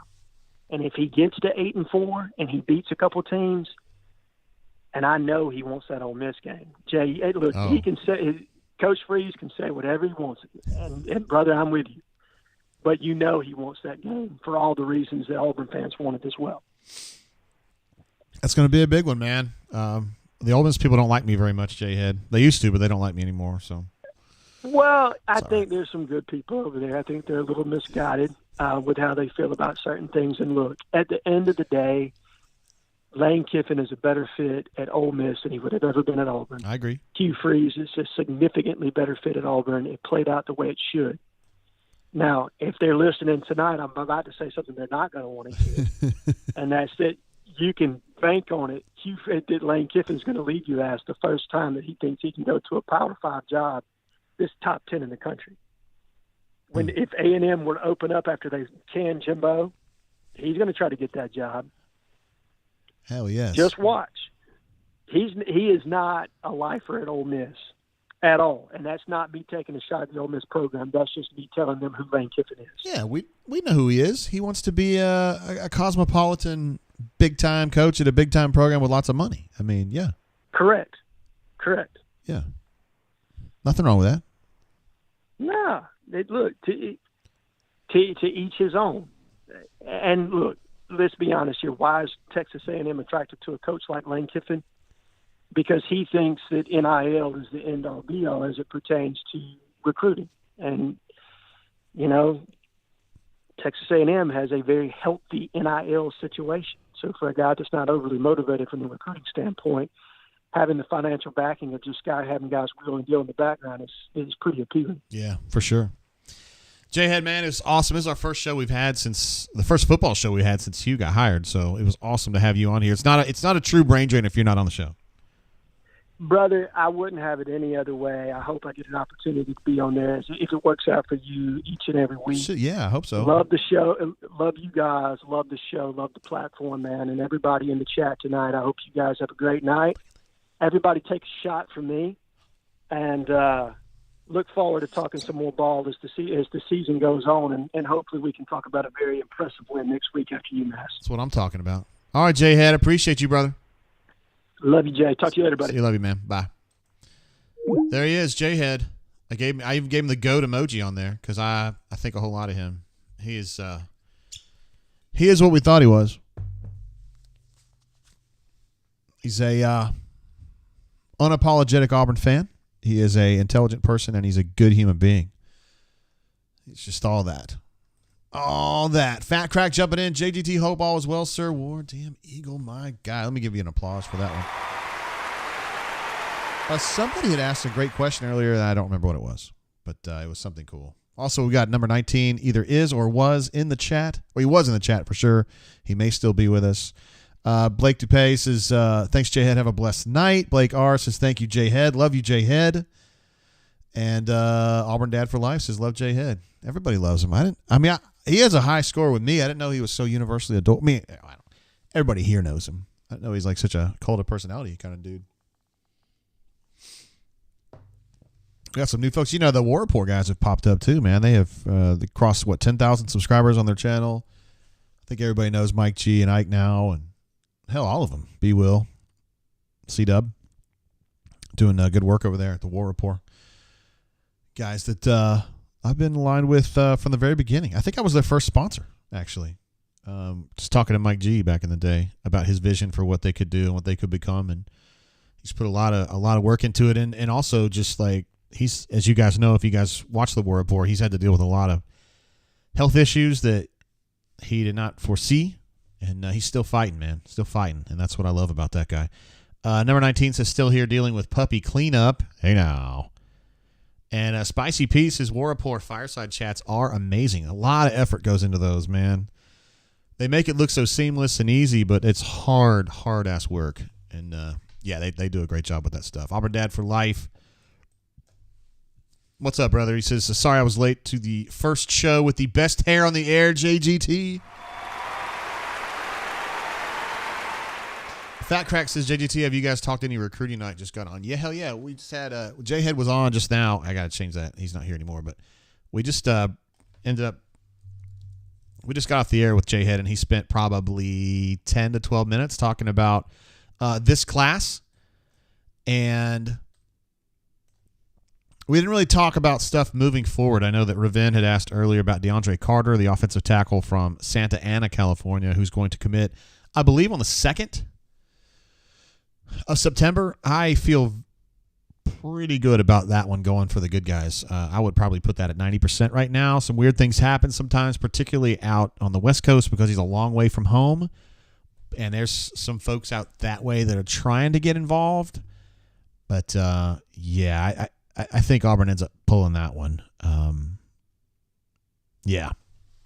like that one. Corey Dub says those tips are amazing.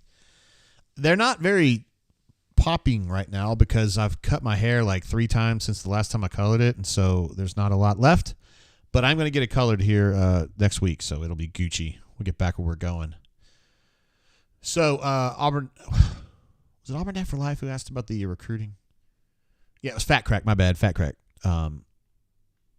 So just you can just do the replay and see what J-Head was talking about. Yeah, he was tremendous as always. Anonymous says that J-Head's evals are the best. Yeah, I mean, he's great, man. TMC was saying Fireside Chat is some of the best Auburn content on the webs. I mean, obviously, Brain Drain's number 1, right? But they do good work. Those guys they're innovative and they hustle, man. And I think a lot of them. We had Ike stay with us. We had a big bourbon blast with Ike. And Jazzy Joe was here, too, for that. And this was back when it was cold. And I was hoping to get Mike G over here to get him drinking some bourbon. But he's not really in a drinking phase of his life right now, so we probably wouldn't even be doing that one. He probably wouldn't drink much or at all, actually. Mobile alum in the house, one of our favorites. We'll give her an applause. She says, hey, JG, how you doing? How you doing, young lady? She was at the Shindig in Orange Beach, along with many other headlining Bunker legends. James B says, can Auburn be a top 3 offense in the SEC? That would surprise me, but I think they can be in the 4, 5, 6 range, which would be good. That would be terrific. My biggest concern, James, and you may have been here a while. I don't know how long you've been on, but my primary concern is the defense, specifically the run defense. And I think that's going to be the limiting factor for this ball club here in season 1 with Hugh, but I think this offense is going to be pretty good. I do, because I think that Peyton Thorne's going to be fine. I think he's going to be an administrator. Kind of similar to what J-Head was talking about. Good makeup, consistency, gets the ball to the guys who can make a difference, you know. And he does have some athletic ability. Peyton Thorne's going to be – he's a thrower, but he can run. He's kind of like Bo Nix in that way. I mean, Bo's not a runner per se, but he did some amazing stuff with the ball in his hands when he's out there running. And I don't know that Peyton has that creativity in the open field that Bo did, because that's kind of a special thing that Bo and like Ryan Davis could do that really well, although he didn't play quarterback, but he's a wideout. But just that open field – broken field ad-libbing was something that I thought those guys were really good at. I don't know as though Peyton has that, but I think he's going to be really good. I think he's going to be really good for this offense. Blake R. says, you're going to be partying until sun up Sunday for the Cal game, JGT. Everybody who knows me and knows how this stuff works knows that this is going to be the train wreck of all train wrecks, right? So September 9th, Auburn's playing at Cal, 9:30 kickoff here locally. That is also my wife's 50th birthday. And so here's what's going to be happening. We're going to be at the lake turning up all day on September 8th and then half the day on September 9th. Then I come home, right, like midday. We're going to be out on the lake on the afternoon of the 9th, and I'm going to be probably drunk as shit there. And then we're going to come back here. I assume Corey's coming at that point to babysit me, and we may need someone else. Gunner 357 says Ryan Davis was so underrated. I mean, he's like the all-time reception leader at Auburn, but I know what you're saying, and I'm with you on that. He is somehow kind of forgotten and underrated, and the kid was so good at, like, he just had, like, this supervision, man, like Spidey vision. He'd catch the ball, and it was like, boom, boom, and he just was good about getting into space and adding yards onto a catch that I think mortals would never be able to figure out, and he's just, like, next level like that. I just wish he had been like 6'2", because then he would be playing in the NFL right now. I think his lack of size really hindered his professional prospects, and it makes me sad because he's just one hell of a wideout. Darkside says he'll babysit. You know what? Saying that you'll babysit and actually babysitting is a totally different deal, and it's hard. It's hard work because I'm going to be absolutely destroyed for like 18 hours, and I don't even know how I'm going to do this. I don't know how we're going to get it. How we're going to finish this, but we're going to do it. I mean, we don't have a choice. I know that Cuz, Denton's dad, and Denton are going to be going to the Bama game that night, which I think is like I don't know if it's an afternoon kick. I don't pay attention to their schedule, but I think they're going to be back for like later, like in the morning. And maybe they can come over and help a little bit too. But yeah, it's going to be a train wreck. I know that. We're to the point now where JG needs a handler. Bro, I've had a handler for 31 years with Snortney, and you could probably argue that I might need more than one, actually. Let's see what Ryan says here. Ryan says, will Auburn's perceived weakness on the defensive line to stop the run and set the edge, will that be too big of a challenge to win the Cal game with their running quarterback? It's Plummer, right? Yeah, I'm not as worried about that. Maybe I should be. I don't know. Let's see. Call Me Biscuit says, just schedule a ton of callers to cover your arsh. I actually, you know what would be kind of cool, though? We made friends with a dude, a group of people when we were in Mexico during the summer named Neil. And Neil is a Welsh dude who lives in Scotland, and he pays attention to Auburn. I think more because, like, me and J-Dub are just cool, and we're Auburn people, and he just kind of like grew to love us. Like he's a new Auburn fan kind of, but he keeps up with it, man. And he's like listened to our podcast, and I doubt he's on this show because I think it's like middle of the night for him now, but out there in Scotland. But anyway, I'd love to have him on call in. It would probably be like mid-morning for him for the Cal game. And you guys would love him, man. If he was an American, like he would definitely be a bunker member. Like he fits in with the culture that we have at auburnsports.com. Ryan jumps in with a super chat. Thank you, sir, very, very much. Will Auburn's proceed? Wait. Oh, okay. I see what you're doing now. Thank you for the super chat. I already answered that, but I see what you're doing, and I thank you, bro. Thank you very much. Let's see. Jarrell says UMass quarterback is a dog. Like Georgia dog or like just tough? I'm not watching the game anymore. I switched it over to Vanderbilt for why, I don't know. Corey Dubs, apparently there's some confusion about what it means for Corey Dub to babysit me. It says he'll be drinking and watching Auburn at Jay's house. That's exactly what he'll be doing. He'll be over here to essentially help me stay hydrated. If I'm making bad decisions, he will tell me to not do that. He'll smack my hand if I go a little too far and not judge me too badly. And just say, hey, man, he was just kind of in the moment. Not a big deal. Still an all right guy with, yeah. We'll leave it like that, you know. JLove Senior says, what's up, fam? Glad to have you, bro. JLove Senior, one of the great posters at auburnsports.com. Auburn Dad for Life says, LOL, Corey Lucky. Yeah, it's easy to say that now until he has to deal with this. I'll be like, dude, I can't go anymore. And Corey's got to pep me up and go, JG, come on, bro. It's only hour 13 of this day for you drinking. We can make it happen. James B says, Jay, can't remember, were you a Kiffin or a Freeze guy? I thought that Kiffin was a bad fit for Auburn. I didn't think that he would be a good fit here, and I thought that Freeze would be a good fit here.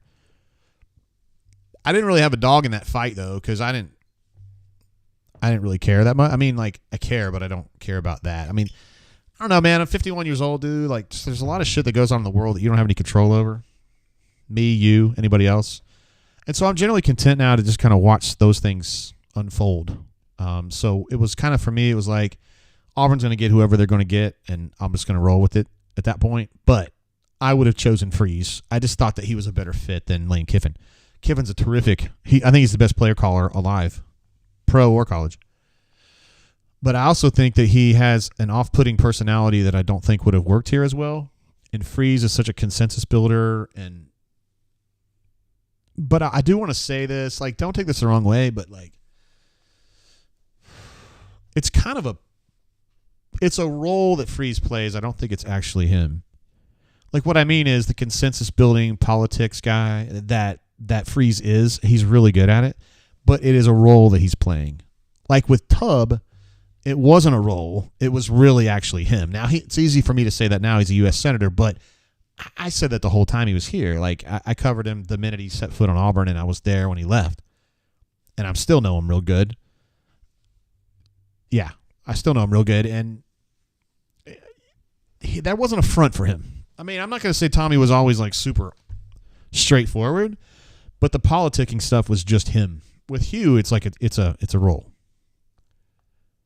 Because in his left to his own devices, I guess you would say, with Hugh, like Hugh's not that guy necessarily. I mean, I'm probably not making any sense. I've had a few rare breeds. Mobile M says, hey, JG, how you liking our basketball program this year? Yeah, we were talking about that earlier, girl. B-Matt was on earlier talking about it too, and I think it's going to be a good team. I think they're one player short from being like really dirty. You know what I mean? Like if they had one, probably like a power forward, like a dominating stud power forward. Okay, so I know Jay Will's going to be playing, and I like Jay Will. I personally think he's a little miscast as like a number one stud player. To me, he's like a Scottie Pippen type, you know, plays off of other people. But if they just had one, maybe even a winger. Fuck it, we'll just say winger. Let's say a 6'7", 6'8" winger who could shoot the three, who could rebound really well, and who fought every single minute of his life. I think they would be SEC title type team. I think as it stands right now, we're putting a lot in. I'll tell you what, I'll go over and pull up this roster, or the depth chart, I should say. I think when you look at this roster right here, I'm pretty confident in most of the key players except for Chad Baker-Mazara. I think there's going to be a lot of responsibility put on him, and I don't know if he's up to it or not. He may be. At his best, Chad Baker-Mazara is a fucking fantastic basketball player. The problem is that he has lacked consistency, particularly when he was at San Diego State. He just didn't have the consistency there. Like you never knew what you were going to get day to day with him. Now people mature. There were days when people would have said that about JG. And of course they would never say that now. So I want to give these kids grace, and you guys know I do that a lot. I probably do that more than anybody. But if Chad Baker-Mazara is that guy, this team's going to be really good. If Chad Baker-Mazara is solid, this team's going to be third or fourth in the SEC. I think Gaten Holloway's a stud. I think Denver Jones is a stud. I think Janai Broome is a stud. And if they get one more stud, I think they're really looking for something there. I think they really got something. KD's solid. Again, up and down. He'll have an amazing game. They'll have 3 or 4 that are just like, what are you doing? Simo is what he is. He's a backup, great team guy. Jay Will, I love him, but he's not assertive enough. Terrific shooter, real matchup problem. You never have to worry about him getting in trouble, but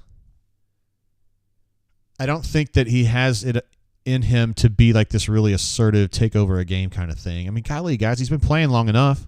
Like, if he was going to be that guy, he would be that guy by now. Chaney Johnson, I'm not sure what to expect with him. I think he's good. Can he be a stud? Maybe. Be a hell of a story. Be one of the great stories.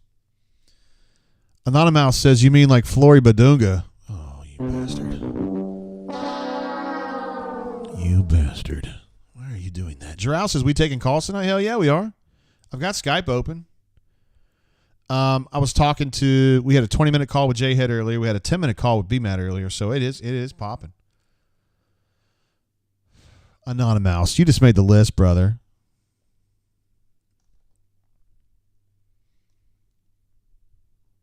Let's see. Ryan says Auburn could be 3-0 heading into Texas A&M. I like our chances. Jim Petrino is unproven and could have one loss at Miami by that game. Auburn 4-0. I don't know. Yeah, it could be. I was saying earlier, bro, I don't know what to make of A&M. I generally don't like them. And so I don't trust myself when I start assessing Texas A&M because I dislike Jimbo so much and I just really want them to lose like every game. So, yeah, I mean, I want to sit here and think they're going to suck, but typically at that time of the year, like the first few games, like they're still thinking they're good and they still have confidence. I would rather play them later in the season because they're usually a shithouse team by then. And I do think this Auburn team has the potential to improve dramatically over the course of the season because it, as J-Head was saying, I mean, so much of this roster has been turned over. There's a lot of room for dramatic improvement as individual players start learning to play with each other, how to harmonize, metaphorically, the linebackers understanding how to play with each other. What is he good at? What am I good at? How can I help cover for him in this area of weakness? That kind of thing. Jackson, my bad, brother. I'm coming back to it. Thank you so much for the super chat, my guy. Look at this guy. What an absolute stud. Finally, it's been too long. Am I crazy for thinking Auburn beats Georgia? It's their first true test and first away game. Also, what have you been seeing in basketball practice unfiltered? Glad we're back, my man. Thank you, Jackson. And thank you for reminding me, bro. Thank you very, very much for that. I'm sorry. Okay, do I think you're crazy? No. If you're going to be out here booging, bro, I'm not going to cut into your action. I'm not going to knock your hustle. I mean, I think Auburn can win the game. And I think that Hugh Freeze and Ron Roberts and Monty, for that matter, are the kinds of guys who will say, hey, man, everybody is expecting you to get your doors blown off in your own stadium. Maybe you should take this as an opportunity to shut them the hell up. And I think that idea may resonate with some of these dudes. Because you remember the movie The Natural, they had that sports psychologist who was in there and he talked about how losing is like a virus and it just you lose once and you lose twice and it starts to feel like a habit. there's not that many dudes on this roster who have had their brains beaten by Georgia. A lot of those guys are gone. And so maybe it's about you don't know what you don't know. You think Austin Keys is going to be freaking out about playing Georgia? Probably not. You think Nixon's going to be scared? No. You think Batiste going to be scared? I don't think so. They're not. They're going to go into that just saying, "Hey, man, it's an opportunity for me to tear into the number one, the defending back-to-back national champions."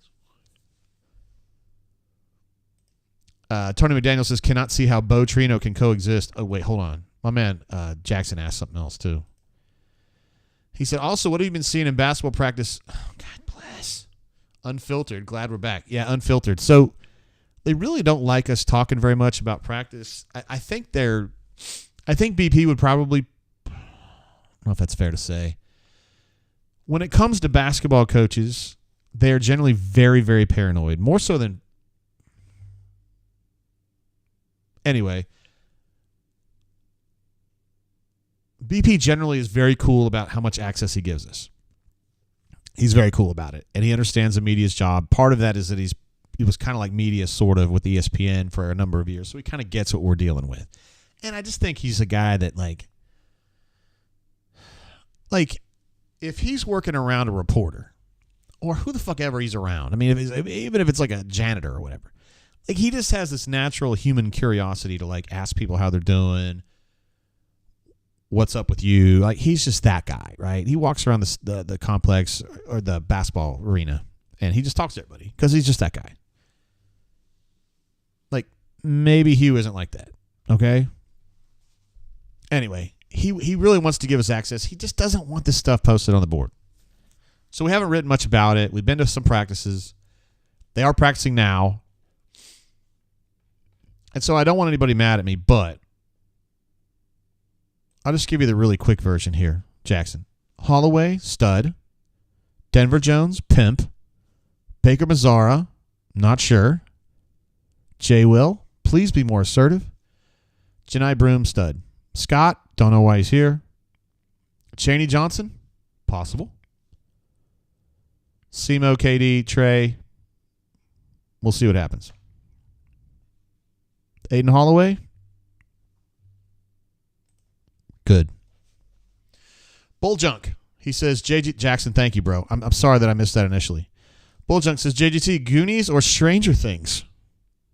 Well, sir, having seen the Goonies in the movie theater in 1985 twice, I paid for it myself for the money I got from mowing lawns. It would definitely be Goonies. And I think Stranger Things to me is fraudulent insofar as it looks like it would be a really good show to me and it's got the right idea, but I felt like it was lacking the substance to be a great show. Goonies did not lack substance.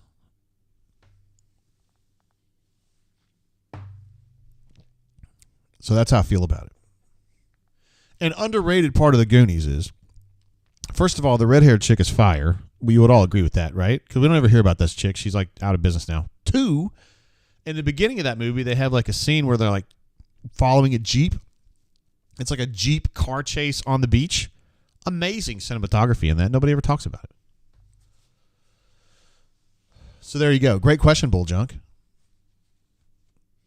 Let's see what James has to say here. Jay, who would you say was more responsible for Auburn's depleted roster before Hugh revived it? Carson, Gus, or equally? Great question, James. Okay, so the offensive line problem is a Gus problem that, oh boy, Hawaii just scored.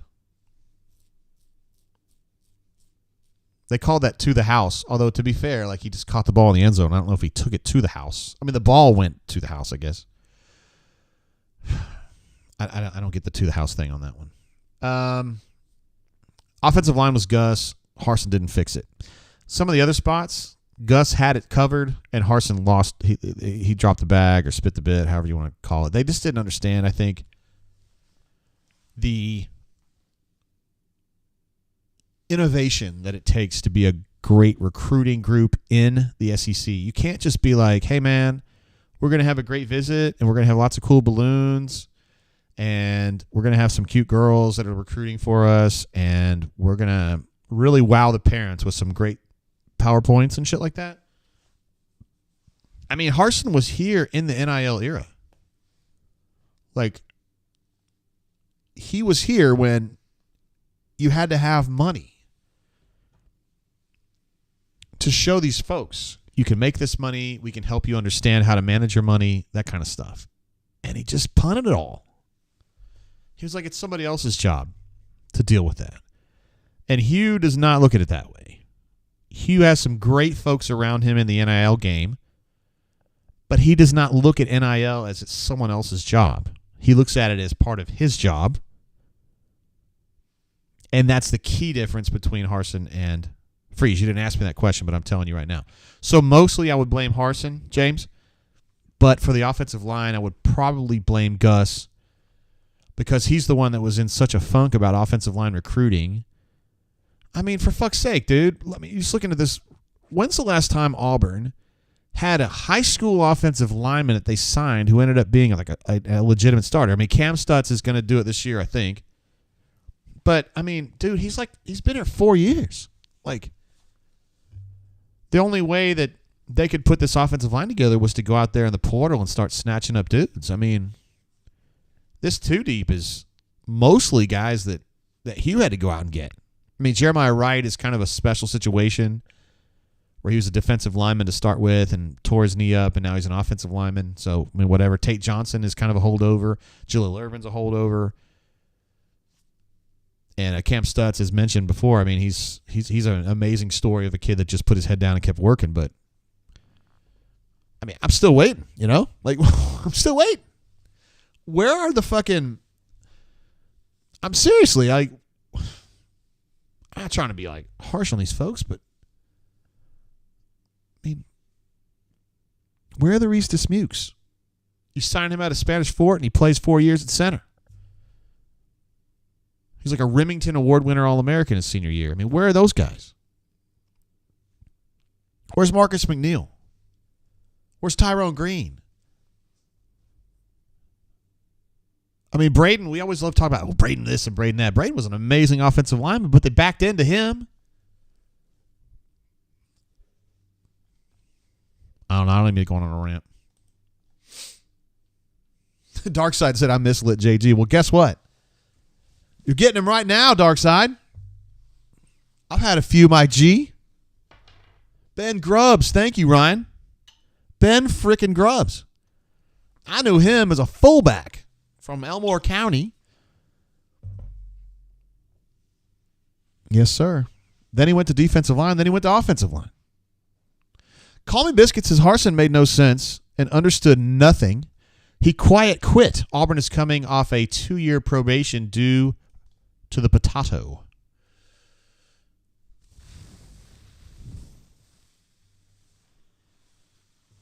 I don't think that I would disagree with you, Biscuit. I really don't. Cole Kubelik, Randall says, from Homewood High School. AUEKU says, don't forget Alex Kozan. I would never. Whit DeFore says Zimba. Absolutely lovely Zimba.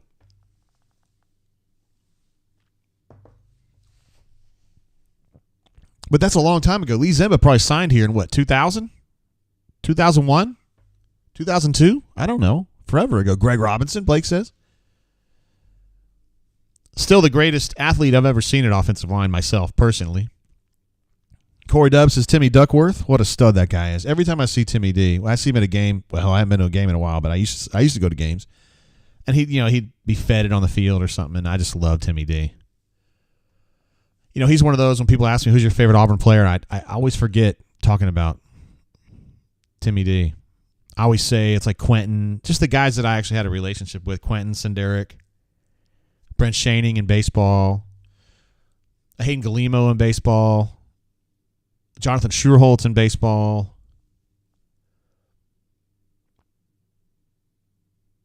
Got Lincoln Glass, who played basketball. Love that guy. James Callier, back when I first started, was just a really, really good dude. Karsten Bailey was the consummate professional. Ben Leard was great because we gave him so much trouble, because he was concussed all the time. And God, I've been so lucky to be able to cover Auburn all these years and get to know all those really, really good kids, coaches, some great coaches, man, that changed my life. Will Muschamp, Great human being. I love him. I would hang out with Will Muschamp all day. Just me and him and whoever else wants to hang out. We'd even let Kirby come if he brought beer.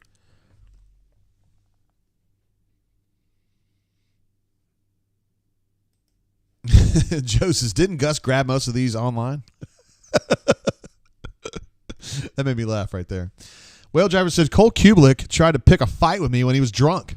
I was a freshman and weighed 100 pounds. Well, what a dick. I'm going to bring this up to Cole right now. No, not right now. Maybe later. Blake R says, Ryan Pugh. I don't think there's a player I've ever met that I would like to be in front of me in a fight than Ryan Pugh. Ryan Pugh would be a perfect guy to have as your wingman in a fight. Not scared, very tough individual, and funny too. Chris M says Lee Zemba just got called for holding again. Come on now. I used to do a radio show in Auburn, like 2000 and what the fuck was that? Maybe 14, 15, and it was with Will Herring. But sometimes Will Herring couldn't do the show because he had to do this, that, or the other thing. He was playing the NFL at the time.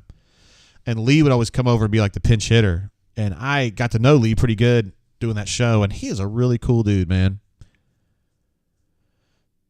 Let's see. Chris M says, Ryan Pugh's dad taught me driver's ed. He put me in a school car when I was 14 and I had never driven before. And he was like, you'll figure it out. 5 minutes later, I was on the I-59. Holy shit. That sounds like a tough story there, brother. Yikes. Ryan says the best recruit of the Twice Baked era is Holden Gerner. Is that true? Is that the best one? Ah, come on, dude. I think it's probably Keontae Scott, right? I mean, Keontae Scott's a legitimately good football player.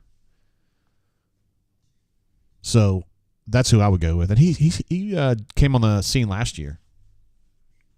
But I think you're right, Ryan, to kind of wonder a little bit about who's left. Because that class with like Jarquez is like decimated. I think when Garner Langlow left, I think he was the only one there. Juraus is Jarquez. Hornacia says he's back. Nobody gives a shit. Did I miss Wheezy? Fuck off. How do you feel about that? I'm just kidding. I like him a lot. Let's see. Corey Dubb says Lincoln Glass coaches basketball at Macon East. Are you serious? I'm looking this up. Lincoln Glass is a kick-ass dude. He is the head coach at Macon East? Oh, my God. I had no idea. I literally can't believe that. I want to go see him. What a stud, man. I love Lincoln Glass. Spicy P says, y'all see Gus is doing his hashtag State of Orlando now? Oh, my God. Get out of here. Really? Is he really doing that? Jeez. I mean, I don't like pulling for Gus, though. Well, really, it's more like Christy, but no, I like Gus, too. Gus was just tough in the beginning, you know? Just like so paranoid and nervous around everybody, and like he really opened up, and I was like, this dude's really coming along, you know? And then he sucked in, you know, like 2020. The team just wasn't good enough, and I don't know. They won that game at Mississippi State. He thought he'd really accomplished something. I was like, bro, he didn't accomplish anything. Feel like a stranger said, did Coach Hunter go to bed? Hell no, he didn't. Let's get him. I'm going to text him right now. Where's my show producer? Stoltz was actually trying to jump on here earlier. Do you guys want Stoltz or no?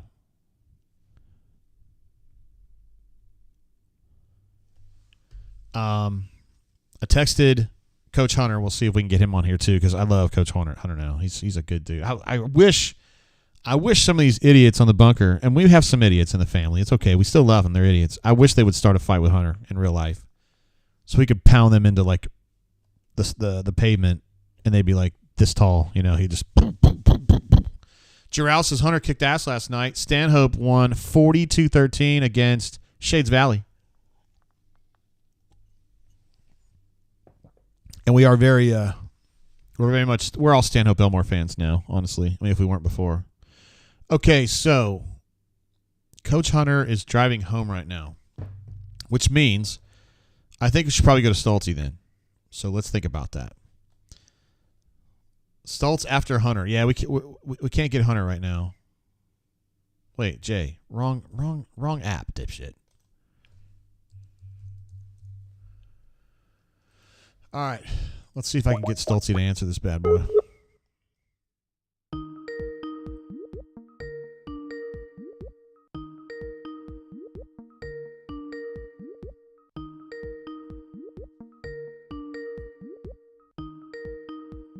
All right, he didn't answer. Now, he might be asleep because he texted me a little while ago. I will text him and say, call me. I think it works better when people call in. As I've gone like 0 for today on calling people.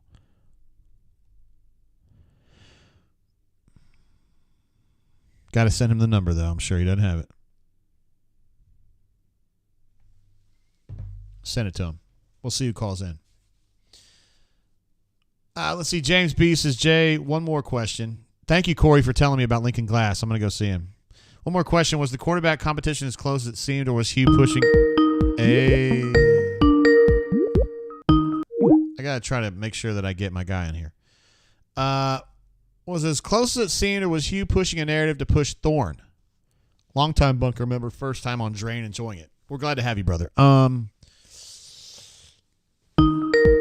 don't know how to say that.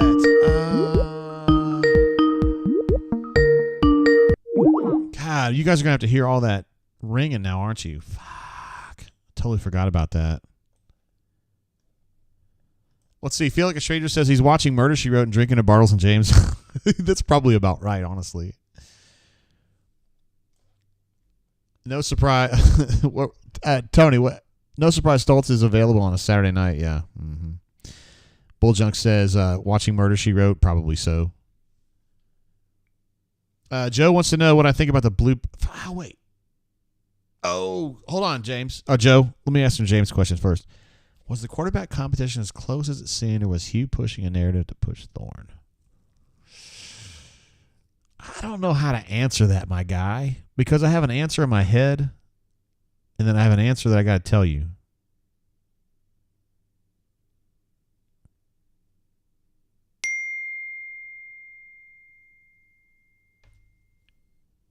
Oh, no. That was Stoltz? I know you guys hear all the texts now and stuff. I'm not sure how I feel about that.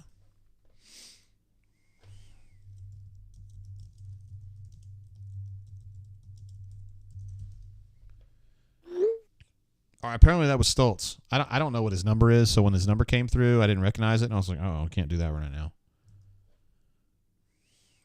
Brighter Redneck Idea says, do your Gus impression. Well, there's no doubt. I mean, it's a big game. It's a big game. You know Stoltz? Stoltz pretty good. He's a good golfer. Hello, can I help you? Yes, sir. Hey, Stoltzy.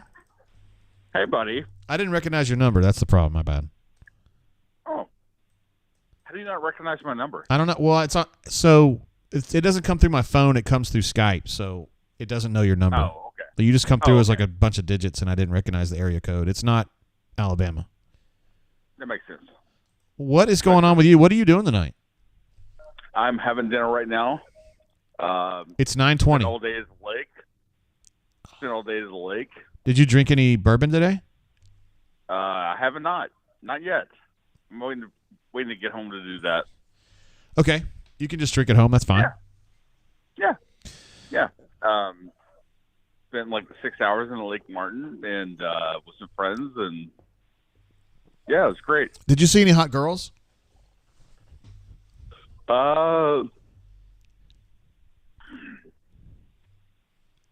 Sure. Yeah. Yeah. Good answer. I feel like that's the best part of the lake is the hot girls, right? Well, that and drinking. Well, I mean, we're always being in the water, being in the sun. Wait, you got into lake water? Yeah, of course. I didn't think that you would do that. I thought you thought that would be too like disgusting and nasty. No. Okay. Did you go Did you go tubing or anything like that? No, we were just floating on some rafts, drinking some beer. Word. Trading some stories. Okay, word. We've been talking about Auburn tonight. Do you know anything about Auburn? No, a little bit. I would like to think. Yeah, hell yeah. Yeah. Let's go through. I'm going to go through the schedule real quick, and you just give me a W or L. You ready? Okay. Yeah. UMass. I'm ready. W. That's a win right there. All right. Cal. W. Samford. W. Texas A&M Aggies, coached by Jimbo Fisher. I'm going to go out on a limb and say W. Georgia Bulldogs. That's a loss. LSU Tigers. That's a loss. I agree. Ole Miss fighting Rebels. That's going to be a win. I agree. Mississippi State. That's going to be a win. Vanderbilt Commodores. At Vanderbilt. Now, understand you're going into the fucking Tigers den there. You know what I mean? 28,000 people are going to be cheering for Auburn. Cheering for the Commodores, yeah. At Arkansas. That's going to be the loss. Oh, wow. Interesting. New Mexico State, W, right? W. And then Iron Bowl inside Jordan-Hare Stadium, November 25th. I'm going to say an L. All right, so you got him at 8-4. Yes. All right. I got him at 4. That's not bad. I think the coaching staff can do a lot of good things with them. I think they have the right guy in charge, and bias aside, I know. But yeah, I think they got all the right pieces right now to make a major run in like 2 years. Okay, major run in 2 years. Yes, that's pretty good. Yeah. Let's see. Call Me Biscuit says, was it cold on the lake, Stoltz? It was not. It was hot as crap until you got in the water. And the water was almost like bath water. Yeah. So it's kind of nice. Yeah. That sounds terrible. I had this floaty keeping me up so I could drink my beer. And it was perfect. Somebody asked if you were at a sausage fest. Does that mean, did you guys eat sausage? Tony McDaniel wanted to know if you were at a sausage fest, like cooking sausage, like brats and sausages and hot dogs and shit. There was 4 guys and 3 girls, so yeah, it was not a sausage fest. No, that's not too many dicks on the dance floor. That's not bad. Yeah, it wasn't like that. Yeah, it was not one of my normal orgies. Whoa, I wasn't going there, bro, but that's cool. I mean, I'm not digging into it. Well, listen, it really isn't a great brain drain until we got you on the air, Stoltzy. So thank you for jumping on. Of course, bro. yeah. I mean, I've had a great day playing with maybe somebody tomorrow that will give us some insight into the first week of the season. Yeah, for sure. And we'll see what he has to say and. So that I'm going to kick his ass at golf. So it'll be fun. Stoltzy, please behave yourself. And I don't think you need any more. I don't think you need bourbon tonight. I think you just need to play it out. I'm good. Yeah, I'm good. All right, brother. Appreciate you. All right. See you, buddy. See you, man. Bye. Somebody's like, you didn't have Stoltz's number in your phone. So I'm on Skype. When the calls come in, it's not on my phone. It's on Skype. And I guess I told you guys things are getting a little bit weird tonight. Yeah. So anyway, I'm going to try to call Hunter now. Alpha Tiger was calling in just a minute ago, but I need to make sure I get Hunter on the horn. So we're going to call Hunter right now. God dang it. I know it's. Yeah. Coach Hunter, what up, bro?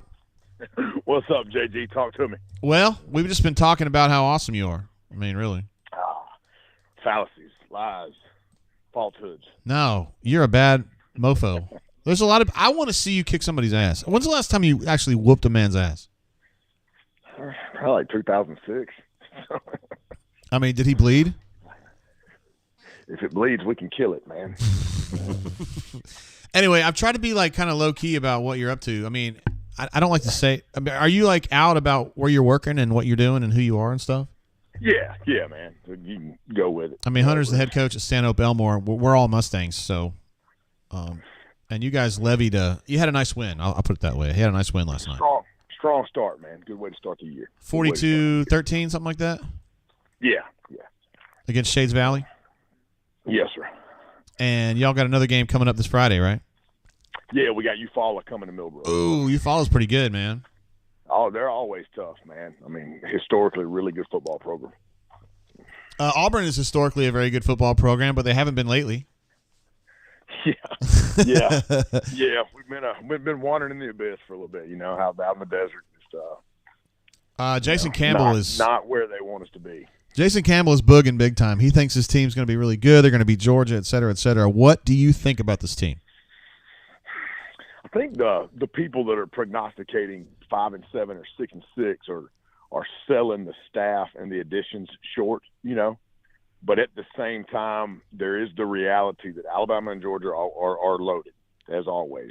You know, LSU's really good with a good coach, a couple of first-rounders on the defensive side of the ball, and the best returning quarterback in the West. So I don't think you can get hyperbolic and say, oh, this is a 9-3 or 10-2 team yet and really have anything to base it off of. I do think I could very easily see this being, you know, an 8-win team because I think the additions that they've made and the coaching hires that Freeze has put in place, as bad as last year was, look at the margin of loss. You know, so a lot of those games were within one score or 10 points. You know, that could have been won had things gone better. I think the pieces are in place for those kind of games to go Auburn's way now. Damn, that sounds good. I think it's an 8-win team. I think I have them at 9, but I think it's an 8 or 9-win team is what I think. I agree.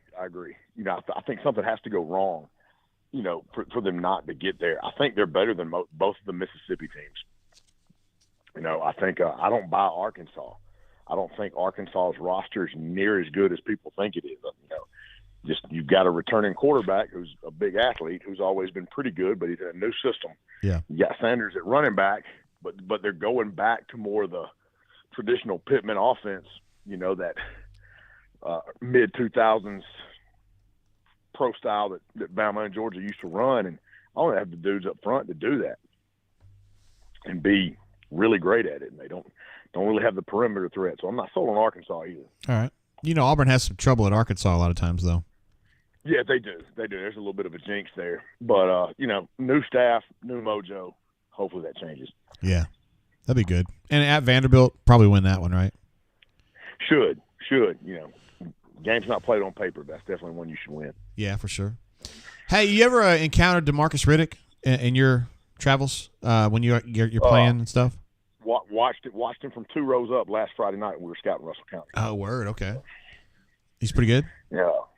He has all of the physical characteristics that you want in the modern versatile linebacker, you know, that can do a little bit of everything.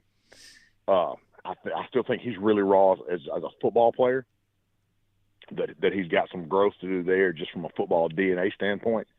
But the physical tools are dripping. You know, I mean, you can see all of them.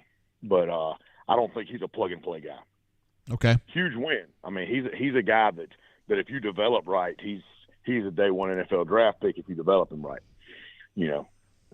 But he's not. I don't think he's a guy that makes an impact the moment he steps on campus. But you got to develop him a little bit. Yes.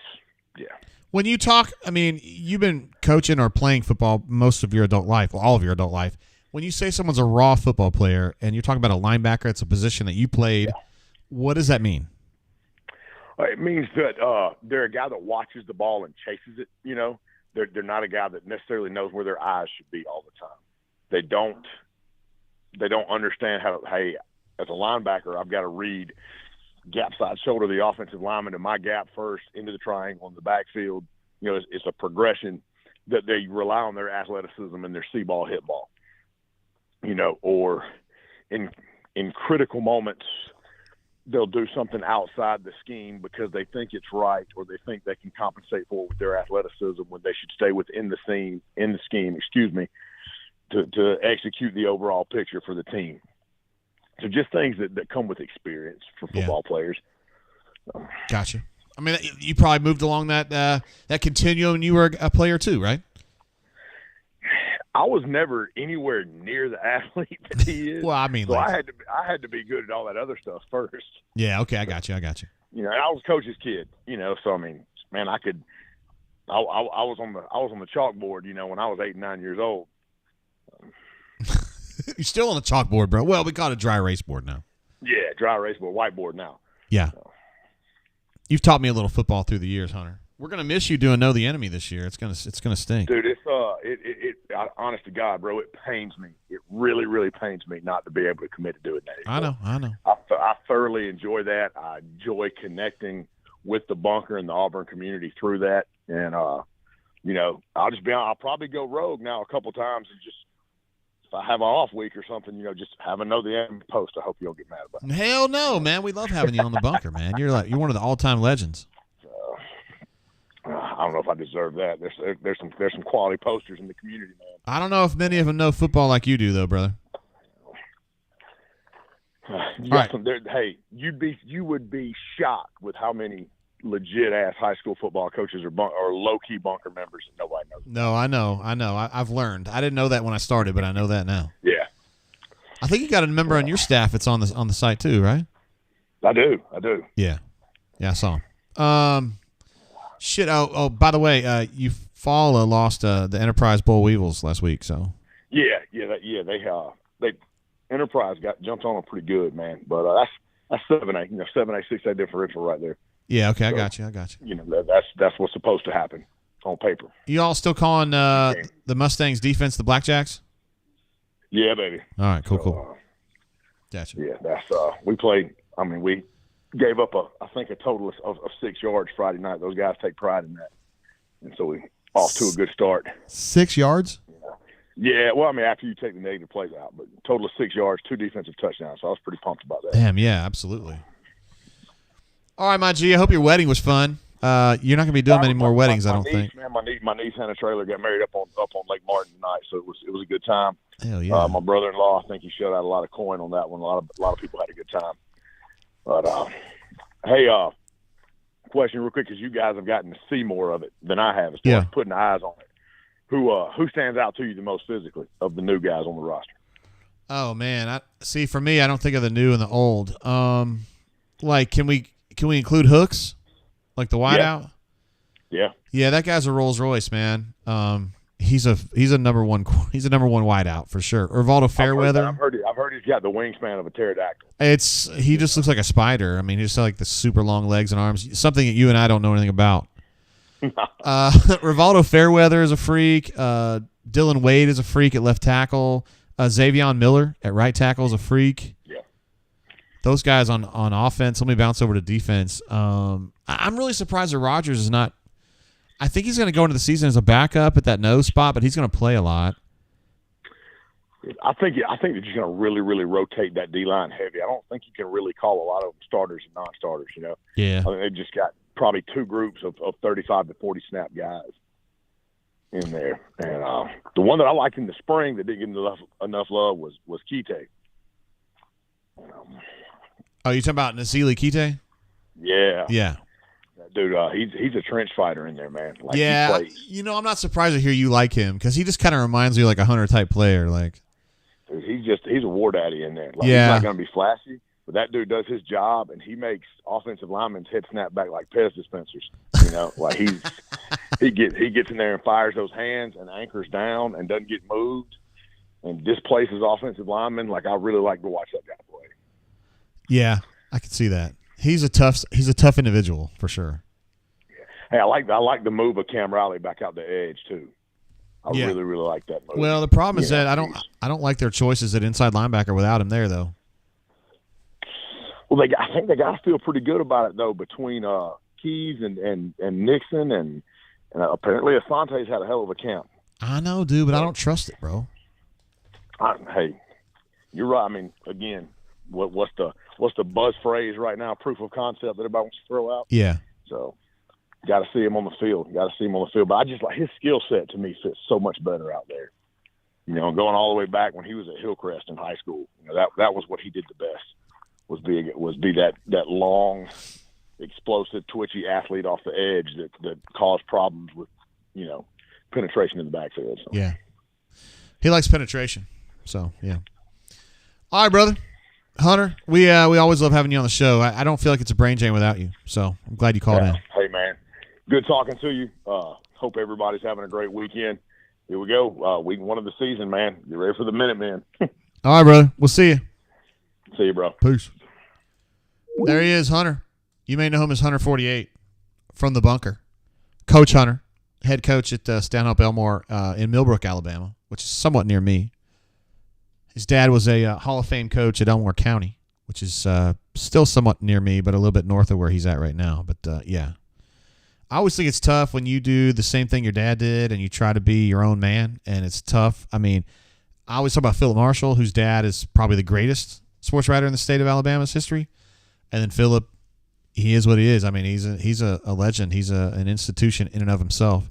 It's really hard to just do that same thing, and Hunter's doing that too. He's breaking out. This is going to be his time at Stanhope Elmore is going to be great, and he's going to really show what he's got. He's a stud. Sam H jumping in. JBDC Elite says, quote, makes their heads snap back like Pez dispensers? Question mark. That was a pretty good one. I like that. Sam H says, boom, baby, let's go, man. Whoa, I give you an applause for that one, bro. Sam H, it's great to have you back, and I'm so glad we're back. It's almost time for football. Chris M says, wait, who's Philip Marshall's dad? Philip Marshall's dad was a guy named Benny Marshall. And it's a little before your time and my time. We're about the same age, Chris, but his dad was back in the day, the Birmingham Post-Herald was like the #1 newspaper. Like it wasn't when I was here, but it was back then. And Benny was like he covered Alabama, and then he kind of moved on to be like the columnist. And he's in that Alabama Sports Writers Hall of Fame. He's like generally referred to as the greatest sports writer in the state's history. And, yeah, and Philip went that route. I mean, his dad's a Hall of Famer. And he's still, I mean, Philip's going to be a Hall of Famer too. It's really hard to do. I just think the pressure would be beyond anything I would know. I'm really glad that I'm not a radiologist because,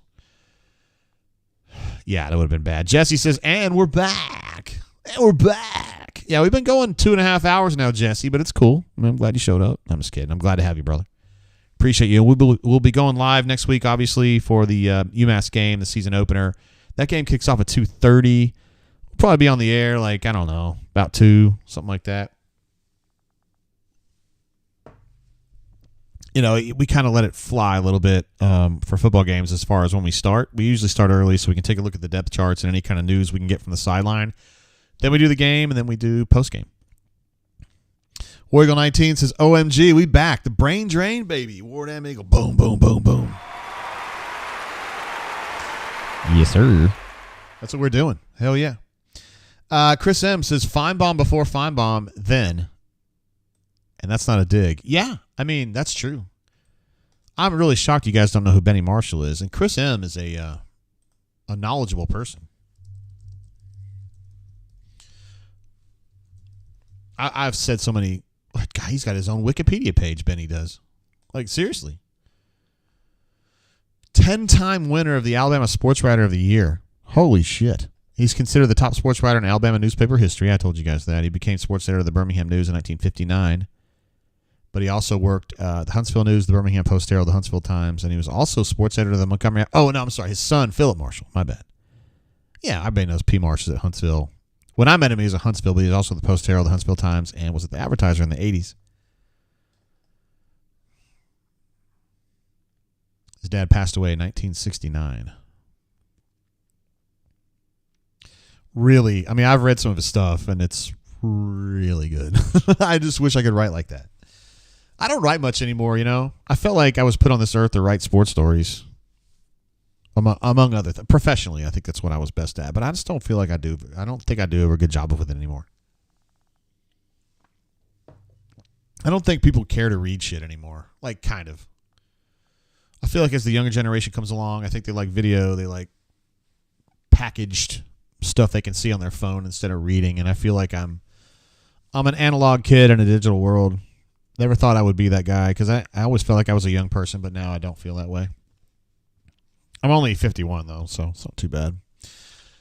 But, yeah, absolutely. I give Philip so much credit for kind of doing that. I mean, I don't think that I've talked to P. Marsh about this a million times because it's like so fascinating to me. I really, really hope that I'm the one that gets to give the speech when Philip goes in the Sports Writers Hall of Fame because I really want to be that guy. I don't want to give speeches. I'm not a speech guy, but I care about Philip to the point where I want to be that guy that does it because I would give so much a shit about doing a great job because that guy means so much to me on a personal level and a professional level. He's an amazing writer too. You know what I love about Philip Marshall the most is that he's the master of the declarative sentence, man. That's what really – it's really easy. I'm getting into the weeds here with sports writing. You guys don't give a shit, but like it's really easy to overwrite stuff. Like when you're young, and I remember I was covering Kentucky volleyball in 1997 for the student newspaper at UK. Vanderbilt quarterback just got sacked. He got speared in the back too. I'm sure that felt good. And I would cover a volleyball match, and I would write like 30 column inches on it. 30 freaking inches on a volleyball match that nobody gave a shit about. Like. Stop, please. And it's so easy to write a lot. Philip is the master of like getting a lot of information into a small space. I call that declarative sentences. His sentences they're not ornate, they're short, and every sentence has meaning and heft. Amazing. And we've also, you guys probably don't remember, I mean, Charles Goldberg, you guys remember Goldmine. He used to write for the Birmingham News for a long, long time. The most conversational sports writer I've ever read. And he's the easiest sports writer ever to read. We've had some amazing ones in the state.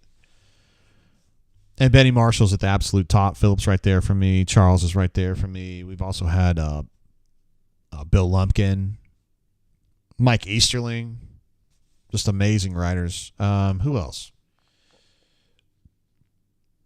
Shit. I don't know who the all-time greats would be. Mike Herndon, one of my favorite high school sports writers in Mobile, who's now works for the public school system down in Mobile. But anyway, Snowburn says, I love P. Marsh for the gif after BBG said we're all going to be fired. No. It was after BBG said that, I think as I recall, he said that Chris Frost was a developmental player. And I think that's what P. Marsh was like shocked by. And I didn't understand why he felt so like taken aback by that, because BBG would say that about a bunch of dudes that weren't developmental players, and it was just kind of like it was like an old gig, kind of like I was bored with it. Let's see. Feel like a stranger says, I dig the sports writer talk. Enjoy writing shop talk. Yeah, absolutely. I mean, I don't mind, but Philip's amazing. What amazes me about him is just every sentence. It's got heft. You know, it's very intentional the way he writes. And it doesn't seem amazing until you try to write like him, and you're like, I can't do it. But I've taken some pieces from him with the way I write, and Charles, again, he's so conversational with the way he used to write. He doesn't write now, but he used to, and he was really good. The sports writers these days, I mean, like Justin Ferguson and Nate King, they're so much better than I was at that age, and I think most of us were. I think those guys. Ryan says, media talking about media. Yeah, I mean, I'm not really talking about media. I'm complimenting some of the other writers for the work that they do. I don't know. I'm real positive with that stuff. I feel like I'm a champion. I mean, come on, dude. Like, find another beat where somebody like me, who's been covering Auburn for 20-something years now, I mean, I'm always complimentary of, we have so amazing, I mean, Jason Caldwell's an absolute stud. Love Christian, love Nate. I've gone on and on about Philip. Like, there's a love on this beat, man. Like, I have a couple friends that cover Penn State, and like they're like dog eat dog over there. Like, they're always riding ass. We don't do that here. We set a tone of congeniality and friendliness, and I feel strongly about that. I mean, because if I die tomorrow, I want to be known as a guy that, you know, pumped up people. I mean, shoot, I compete with Jeffrey Lee all the time. I compete with Hoke. I mean, compete with Pink. I love those guys. I try to give Pink a hug every time I see him. And you know how I feel about Jay Lee. A lot of people don't do that. A lot of beats, people don't give love to the other guys, you know, and girls. But if I die tomorrow, man, I want you guys to remember me as someone that had a lot of nice things to say about the other people that write. Let's see. Sam 8 says, is Jake Crane an Auburn guy? Hell yeah, he is. Of course. I know he's not necessarily a sports writer. No, he's not really. Although when I met him, he was writing here at auburnsports.com. He's more of a talking head, I guess, but I love Jake. I've told Jake that I love him. He's got to know that because I've told him directly to his face. You know, I think he was also frustrated with me for a few things, but I just didn't think I could help him. I think he's doing now what he should have been doing. Like he's doing the right thing now. I think Jake's doing what he's meant to do. I didn't think that writing was what he was meant to do, and I think he was frustrated when I felt that way. But I mean, he's doing great. I feel like a stranger says Jay Ferg is good for sure writing and analysis. Justin Ferguson is so good. He is he's definitely worth keeping an eye on him and being part of the Observer, in my opinion. I what I really like about Ferg is that he is totally self-made. He kind of crawled his way in and created a space for himself in a place where it didn't exist, and very innovative. And these young folks, they really find ways, man, and that really sticks out to me about Ferg. I mean, he's really good though, but. Don Properdick and coming to us from Maastricht. I'm sure it's early morning there, Maastricht now. LOL, P. Marsh giving Van Gorder the WTF look. Yeah, he was like, I was surprised that P. Marsh was that taken aback by that statement. I didn't think it was a big deal. But Guy Fork says, I absolutely love Daniel Carlson. I did mention he had a 63-yarder in their preseason game right now. Of course, I'm a Raiders fan, die hard. I watch every second of every game, and I get updates on my Twitter from the Raiders games, and I saw that he had hit a massive field goal earlier. They're playing Dallas Cowboys tonight. I don't know how they're doing, but I hope they win. And Iron Aiden, our quarterback that we drafted in like the 4th round. We'll see what's going on. Joe R. says, Jay, so if we split Georgia and LSU, what is our overall record? Shit. Split Georgia and LSU? Because I got those both as L's. If you split those, well, then I guess we're looking at like I don't feel comfortable saying anything more than like I had Auburn win a 9, which is kind of crazy, which means there's only 3 losses, and I have A&M, Georgia, and LSU as the losses, which means that I think they're going to get better in advance of the Alabama game and win that one. Now, I think that's probably a hot take right now. I don't think a lot of people would say that. Would say, hey, I feel like Auburn can win that game against Alabama because Alabama's better, but I think Auburn's going to get better quickly, assuming there's no major injuries. Let's see, Gus Bus says, it seems like the beat is healthy AF, something to admire in such a capitalist society. You're so right. Like, you know, I mean, we at Auburn Sports and the Rivals world, you know, we're trying to get ours, obviously. And the guys at 24/7, like Jason, Christian, Nate, are trying to get theirs. And then the On 3 guys are kind of like the up-and-comers, Jay Lee, Hoke, Pink. I mean, there's good dudes, man. Me and Hoke kind of have a complicated history. I don't think he likes me very much, but that's okay. I still have his back, and he knows that. Pink is just a good kid, man. Me and Pink bonded at the nursing home when his grandma died. I was there because my mom was in the nursing home, and like, he's a really good kid, man. I pull for him in all cases, and of course, you know how I feel about Jay Lee. So, like I said, guys, if I don't wake up tomorrow, I want you guys to say JG was seriously War Report, bro. I was in there. I was the first advertiser with them. I was believing in them. I want you guys to think JG's the guy that pushed these guys. You know, like promoted them. I didn't push them. I talk good about them. I like them. I appreciate them. I'm glad they're here. Brad Redneck Ideas says Mike G. Absolutely. He's a really, really good dude. Now, do I think some of his takes are weird? Yeah, I do. But he probably thinks some of my takes are weird too, and that's fine. But he's a good human being, and I know Ike is too. I've had him here at my house, yo. He was cool, and he stayed the night too. And so I got to drink like super late night with Ike, and he's good people. 100%. Just good folks, man. I think we just got lucky. We just got lucky. We had some really good folks. I mean, Jason Caldwell, you guys know how I feel about Jason. I mean, golly. That guy's like a brother to me. I don't have any brothers, but he's like a brother to me.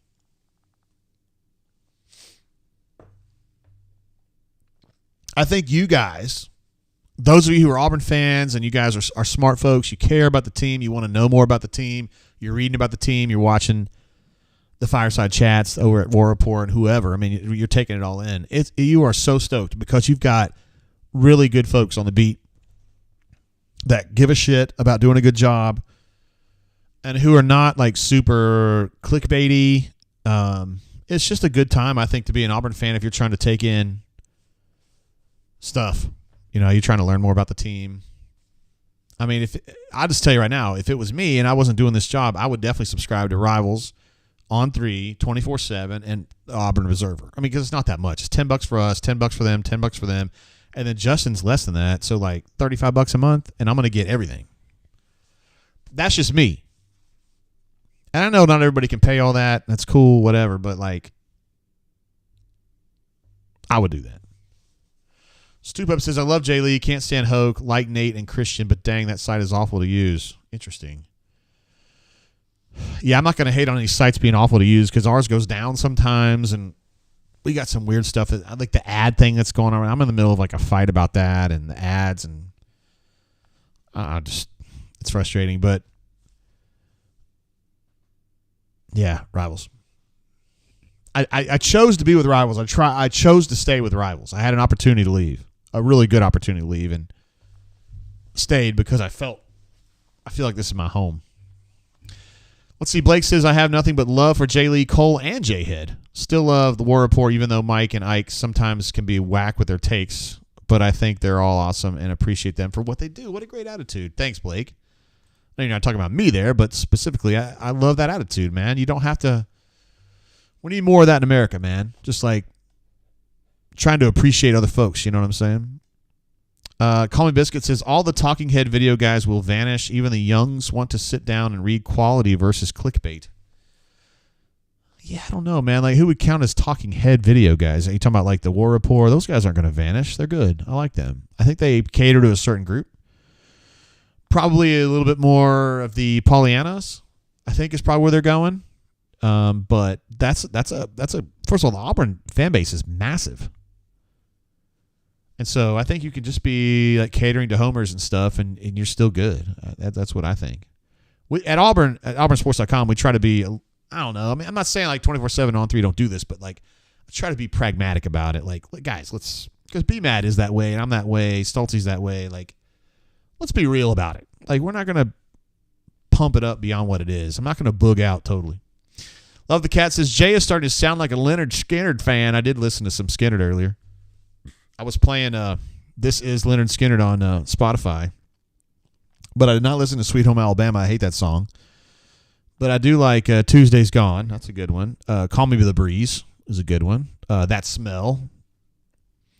Whiskey Bottle, Brand New Car, Oak Tree in My Way. I Am Familiar. Let's see. Gus Bus says, speaking of subscriptions, what's the best way to catch all of Auburn football games TV broadcasts? Wow, that's a thorny question right there, my guy. I don't know how. I don't know what the best approach to that one is. I think we have some cable shit here that's like $400 a month. That's not really $400. It's probably $200 a month. And we get most everything. I don't think we can get that Samford game, so I'm going to have to watch that on whatever. I have ESPN Plus or whatever. I don't know what the best option is, bro. I don't know. Solo Tigre says, the bunker is your home, not a recruiting service, JMO. Yeah, I mean, oh my God, Jackson, what? Did I miss you again, bro? Don't tell me.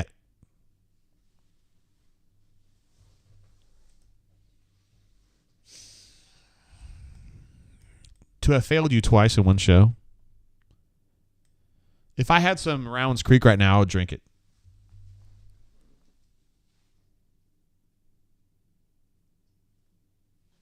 I don't have any bad bourbon behind me.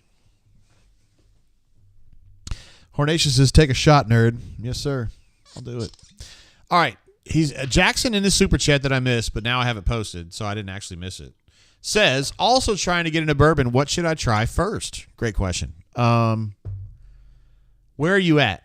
You got to answer me that in the chat. Are you in Alabama? Are you in Georgia? Are you in Florida? It matters. Are you in Montana? Like, certain states have a lot more stuff than other states. T-Roy Tiger, my guy. What up, bro? Says, what up, JG? Glad the drain is back up and running.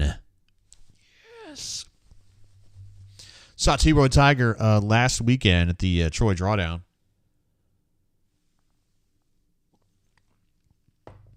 That guy's a stud, 100%. His wife's smoking ass hot, too. Raven says, not the Rowan's Creek. Yeah, I mean, I deserve that, honestly.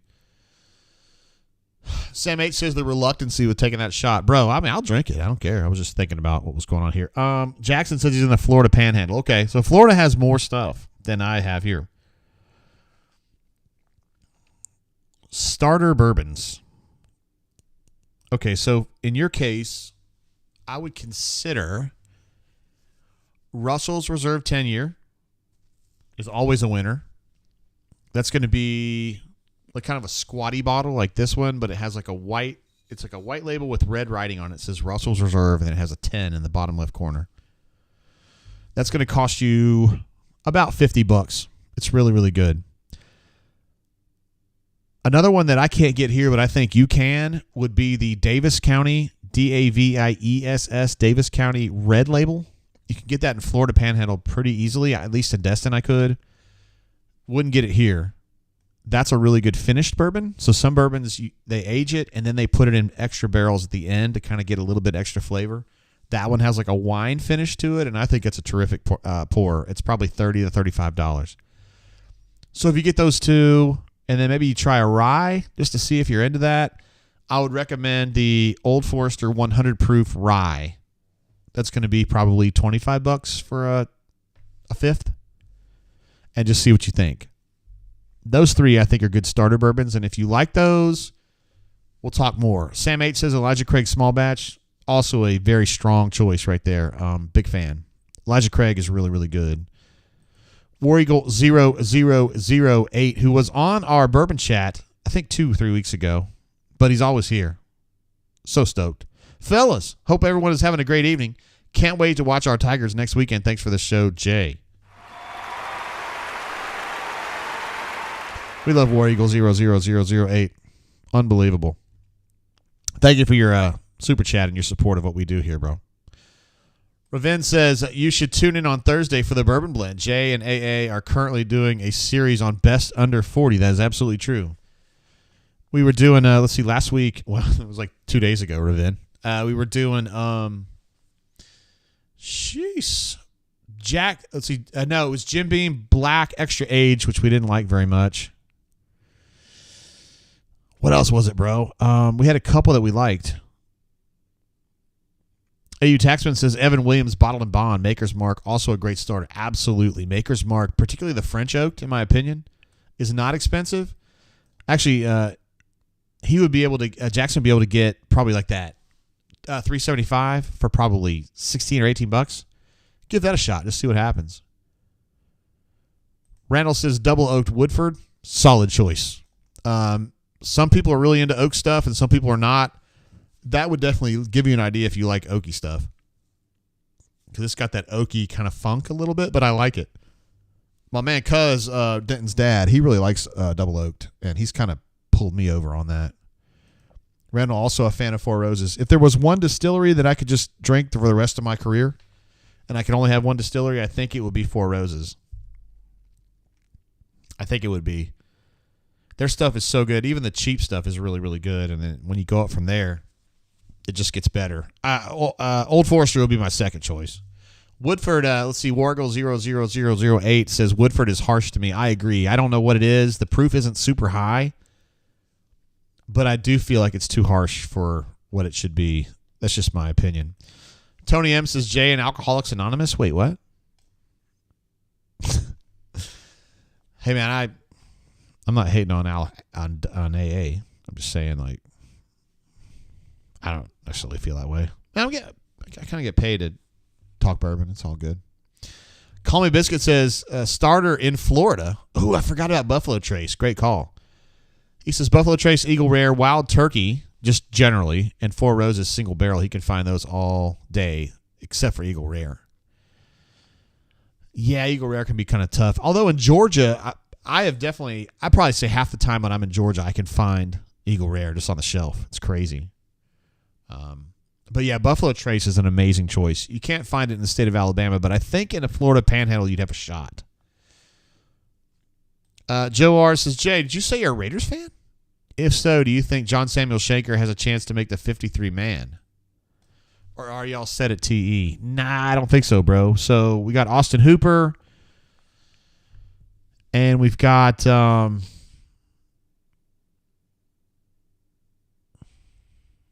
names are escaping me here. I'm sorry. He's probably our fourth tight end. Probably not going to make the team unless he did something tonight. I haven't seen the highlights from tonight, but I think it's going to be tough for him to make it. Darkside says Buffalo Trace is everywhere in Vegas. We were in California back in July, late July. Me and my wife and my daughter went out there to hang out for like 8 days, and the same thing happened. It was everywhere, and it was cheap as shit. It was like $23. So I don't know if like they know something I don't or what, but if you like Buffalo Trace, you need to be in Southern California or Nevada because the shit's out there. It's good. It's like to me, it's like kind of a neutral bourbon. It's not hot, but it's not soft. It's not like oaky, but it's not spicy. Like it's just kind of in the middle. It's good, and I think that you could start there maybe and say, hey, I'd like to have one that has more heat or more sugar or whatever. Blake says Foster Moreau. No, actually, he left for the Saints. Oh, Whale Driver, thank you. Then y'all drafted tight end in the second. Yeah, Michael Meyer. The guy, not Michael Myers, Michael Meyer from Notre Dame. You're right. So I haven't seen him play though, but he's definitely in the conversation there. Randall says Woodford has a fan base. It's the type of bourbon I figure is in every Western movie highball glass. I like that. Yeah, I mean it's also one. If you fly airlines, they usually have Woodford Reserve. You get Woodford or you get Maker's Mark. Oh, my God. What's going on? Turn into a bourbon show? Wait, what? It turned into a bourbon show? Maybe. Administrative assistant has made it up here for the first time this season. How am I doing? Am I doing all right? Yeah. You don't sound too late. Do you want to jump on the show? I can't talk very well. Oh, that's right. Courtney's got I don't know. You got a bug or something. You haven't been sounding real good lately. You've been like... Look at that. Blake R. says... Oh, I can't put it up yet because it's on the chat, but not in the thing. Yes, sir. JGT brought home a $25 Buffalo Trace from San Diego, California yesterday when I flew back. Nice. He had to put that in his checked baggage, though, right? Blake R. says, hey, Miss Courtney. Hey, now. I need to get you a mic or whatever. No, because I can't talk. Well, I think that you're, in a way, like your voice is even more sexy when you're talking like this. I don't think so. I think so. By the way, I did mention a couple people have asked. Me and Miss Courtney do a bourbon show. It's called the Bourbon Blend, which we do on Thursday nights. We usually kick off about 8 o'clock Central. Is that right? Right. And we drink bourbon. And we talk about bourbon, and we just talk about whatever. We usually have dozens of people that are with us. Sam H says, AA is the GOAT. Look at that, Cordy. That's sweet. When did you ever want to be called a GOAT? Well, today's your day. I'm not even turning the lights out on you. Call Me Biscuit says, bought Buffalo Trace for less than $30 today at Tower in the GOAT ATL. Wow. That's a good I mean, Buffalo Trace under 30. I mean, it is what it is.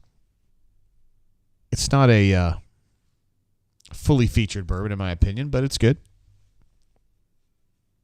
Blake R. says, yep, absolutely, check baggage. Attaboy. Just hope they don't throw it too roughly, right? You got to pack that bad boy up. Let's see. War Eagle 0008 says, need a bourbon event at Ote's? Odie's? In Birmingham. No, we can't do that, bro, because we got bunker members that are involved with Soho Social and Soho Taco. We got restaurateurs in Birmingham, and so we gotta stay close to our family. Randall says, "Wait, there's girls here."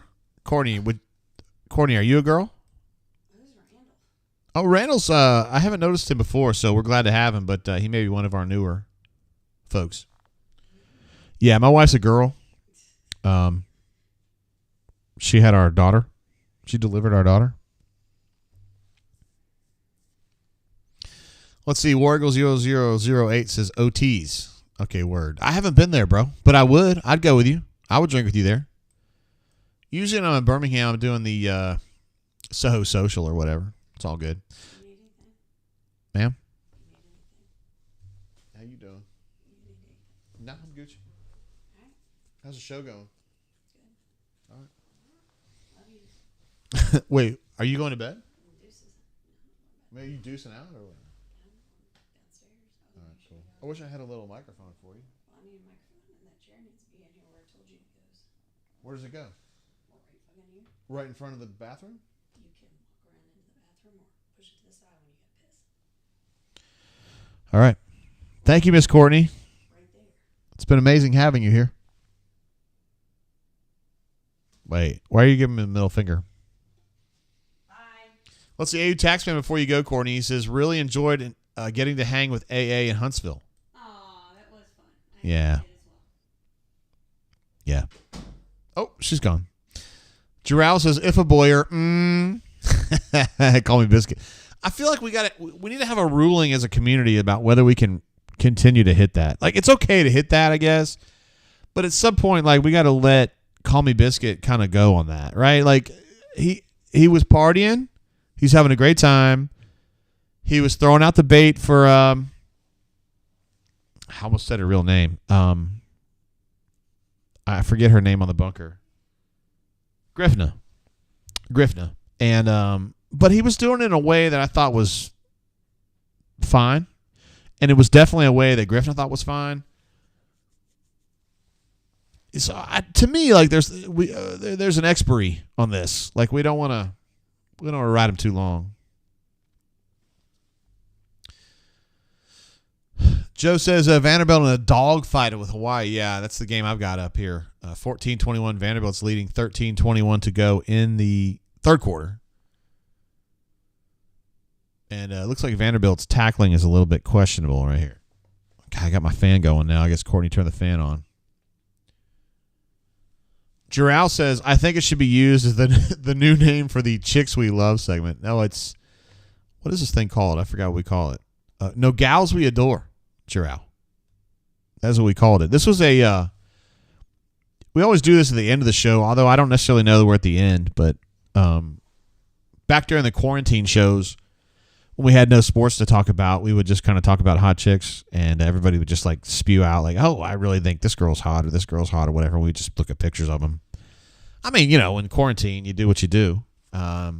Here we've got Jill Arrington. We've got the girl from Entourage in the middle. I think her name is Emmanuelle Shakiri. And then we got Jenny Taft back when she was covering the Red Sox there on the right. So that's kind of what I was thinking on this one. But we got a whole bunch of chicks that we show. I mean, seriously, if you guys are new to this, there's one that I really want to show that means a lot to me. This is Pat Summitt's son, and I'm not really worried about him at all. But this girl he's got here with him, like he cheated on her with a player on his team, and I'm just sitting there thinking, bro, like, what are you thinking? Like I think you were doing really good. I think you had it made. I mean, it always ends up that way, I guess, but shit, man. Like, she didn't really... I wish there was a way... We need to Photoshop him out. Like, we just need to kind of focus on her a little bit, but golly, man. I don't know. Whatever. Stoop Up knows. Stoop Up's been around long enough. He calls it girls we like to poke. Girls we want to poke. Sorry. Chip says Swoogan Glass number 26 is in production. I did not have my Swoogan Glass tonight. I'm sorry, bro. Although, to be fair, we didn't actually have a game tonight, so it's a little bit different, but it's all good. Look at Call Me Biscuit. What a stud this guy is. Hold on. I want to put this up before I finish this taste. He says, quote, I took my beating and will continue to take it, no worries. No. First of all, I appreciate you having that attitude. Second of all, like, there's going to be an expiration on this. Like, what you the comment Ifabur MM, like, it's a classic, but like the spirit of what you were doing was like I'm behind it. Like I'm totally on board. Look, I want to talk about this. First of all, he posted a picture of his wife, so he gets credit from me right away, and she's super hot too. Also, he was flirting with Griffin in a way that I thought was very not problematic, and she didn't feel like it was either. So like that's good too. So he really hasn't committed like a bunker crime per se. He's done well. That's just my opinion. I'm willing to listen to other opinions on this. War Eagle 0008 says, what bourbon should we get for opening night? Great question. What do we want to drink on opening night? I'm willing to drink what you guys want to drink. I feel like Taxman will be a good guy to kind of leave that in his lap and see what he thinks about that, because he knows what time it is. The guy knows his bourbon.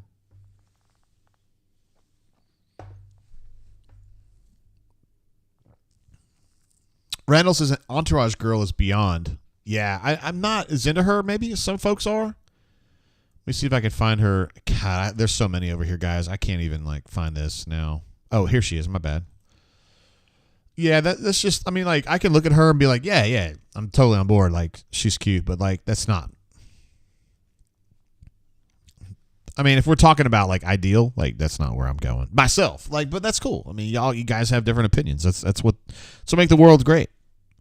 Like, there's a girl I know who thinks that I'm hot, cross-eyed, dork, whatever. But Jill Arrington, to me, here on the left with the fuchsia dress on, she's the hottest girl I've ever seen in my life. Like in person. I guess you'd say I had lunch with her. We were covering Auburn at Georgia. And me and a couple other sports writers, Krista and Lori Dan, who are long gone now, long gone from the beat, we sat down. Well, Jill actually came and sat with us, and we had lunch. And I couldn't even talk. And, I'm a talker. She was so hot. I was just like, oh, my God. Like, I'll never be around a girl this hot in my life. So hot. Holy shit. Locked On, my guy, my G. Look at him checking in after NASCAR, smashing the like. What a stud that guy is. We love Locked On. Locked On may be scared of snakes, but particularly a rat snake or a water snake, there's not going to be any danger to him at all. But at the same time, like in the dark, you never know. Matt Nunnally, I am not going to tell you you're wrong on this. Shannon Spake is still the greatest. So Shannon Spake is a... Hold on, man. I got a picture of her in here somewhere. Let me see if I can figure this out. Shannon Spake is a NASCAR reporter, or she was at the time. I don't know if she is now. I can't see that well now. My eyes don't work as well as they did during the quarantine. Well, I'll be damned. How in the world? She's a NASCAR reporter for ESPN. I spent some time around here covering NASCAR in 2010, 2011, 2012, and she was insanely hot. Not as hot as Jill Arrington, but still extremely hot. But I don't see the picture now, bro. God, that's such a bummer because she looked really good in that picture we had, Matt. I know where you're coming from, bro. I can't see it. We'll just go through here. Let's just go through some of the pictures here. I don't know what we're looking at here. Ooh, I know who that is. That's Alexander Daddario. She's super hot, yeah. She was in The White Lotus somewhat recently. This is someone called Daniela Melikor. I think this was somebody that Ruxpin was into. I'm not sure. That's probably not really my thing there. Oh, yeah. We'll just let that one go. Yeah. That's the girl that covers the Bucks. Jenna Lane. Super hot. Oh, something bad. Jenny Dell. That's Jenna Fisher, who I have a thing for, but I'm not sure that everybody else does. I think that's someone that Ruxpin picked out. I don't remember exactly what was going on there. Oh, that's a chick that was on a Big Brother. Oh my goodness. She's really hot too. That's somebody that Hornatius picked out. Like, I mean, I don't have any criticisms, but not really my thing as much, maybe. Guys, there's too many. I can't make this all work. Yeah, I wish I had to leave it there. I don't know. I can't find that picture of Shannon Spake. But I think you're right, though. She is really, really hot. Ryan says, football much? Dude, hey, so we've been going 3 hours and 15 minutes. I think we spent probably the first 2 hours, at least most of the first 2 hours, talking about football. or basketball. So, I mean, we're just having fun now. Stoop Up says Jill Arrington in her prime had a literal aura around her. You could see it just like the Rick James skit from Chappelle Show. I'm Rick James. Yeah, she was super, super hot. Like, super hot. Jake G, what up, bro? This is Sup Tater. My guy. Let me give you a applause because we love Jake G. What an absolute legend. Let's see. Hold on. War Eagle 0008 says Brooke Fletcher went to AU at one time when I was at AU and she's not on. He says, sorry, what a mess of a message. I couldn't figure out what you were trying to say, bro. I couldn't figure it out. Chris M says, I think all of those are excellent choices and would work for generally all purposes. Yeah. I was so glad that you guys picked out Lisa Booth because, like, not you specifically, but like when we were doing that back in the day, Lisa Booth was one that was thrown out during the quarantine shows. And I've seen her on Fox News, but I didn't necessarily like think a whole lot of her because I'm more of a Dagan McDowell fan. Like, I have eyes only for Dagan when it comes to Fox News. And then Lisa Booth, like when she's not on the air, good golly, Miss Molly. In fact, let me go back here and find this picture. This is like the 4 hottest chicks I've ever seen in a photo. Let's see if I can find this Fox News picture. I don't know if I can or not. No, God, Johnny Dell. Can't do that one. Nope. The one with all the Fox News girls. Let's see if I can find it real quick. Oh, that's someone that Ruxpin picked out. Yeah, not that one. No, that's a girl from Friday Night Lights. That's one of them right there. That's one of the Fox News girls. Glenda Carlisle. Oh, there's Lisa Booth right there. Oh, my God. Guys, seriously. Oh, here we go. This is it right here. Like, if you could find me a picture of 4 hotter chicks, like in one picture, like I'd be impressed if you could show me that. Like, that's really, like, I don't know how you guys feel about ranking them 1, 2, 3, 4 or whatever, but like, you guys can have 1, 2, and 3, and I'll take 4, whoever it is. Like, that's fine. That's a lovely array of gals. I mean, very talented, obviously. Very, very talented girls. All right, here we go. War Eagle 0008 is ready to rephrase. What I was trying to say is that Brooke Fletcher is a babe, and she was at Auburn during my time and is currently in Bally Sports, Smoke. Ryan says, okay, I think I need to be alone for a while. Wait, hold on. I think we're alone now. Sam H says, where is Selena Gomez at, Jay? Yes. Are you one of my Selena Gomez's? Are you one of my folks? Because I love me some Selena Gomez. But I didn't realize how hot she was until she was on Murders Only in the Building. So I'm kind of new to this whole Selena Gomez thing, but good golly, Miss Molly. Guy Forks jumps in. First of all, let me give you one of these, bro. He says, you are the best, JG. Love Thorne moving. Oh, wait, hold on. Love Thorne moving from JJ's offense with pro-style hybrid to Hughes RPO. He will kill it. I think he's going to be really good. I do. I really do. I think so. Wait, hold on. Sam H. Thanks, Guy Forks. I appreciate you, bro. I don't know as though you super chat a lot, but I'm really glad you did. I'm glad to have you here, period. All right, so Sam H. says, and I'm very interested in this. He says blue number 1, red number 2, black number 3, and white in that order. I mean, okay, this is just me talking. I'm just kind of floating things out. So the girl in the white, her legs are too thin. So she's going to be lower in the order for me. I'm going to go black, blue, red, white. But as I said before, there's no losers. I mean, everybody's a winner in that picture as far as I'm concerned. Like, even the girl in the white with the chicken legs, still super hot. Like, but thank you for sharing that, Sam. And that was a great conversation starter. But I think the girl in the black's the hottest, in my opinion. And the girl in the blue is, well, they're all really hot, but yeah. Black, blue, red, white. I don't know how you guys feel about that. Thank you, Guy Forks. Appreciate you, bro.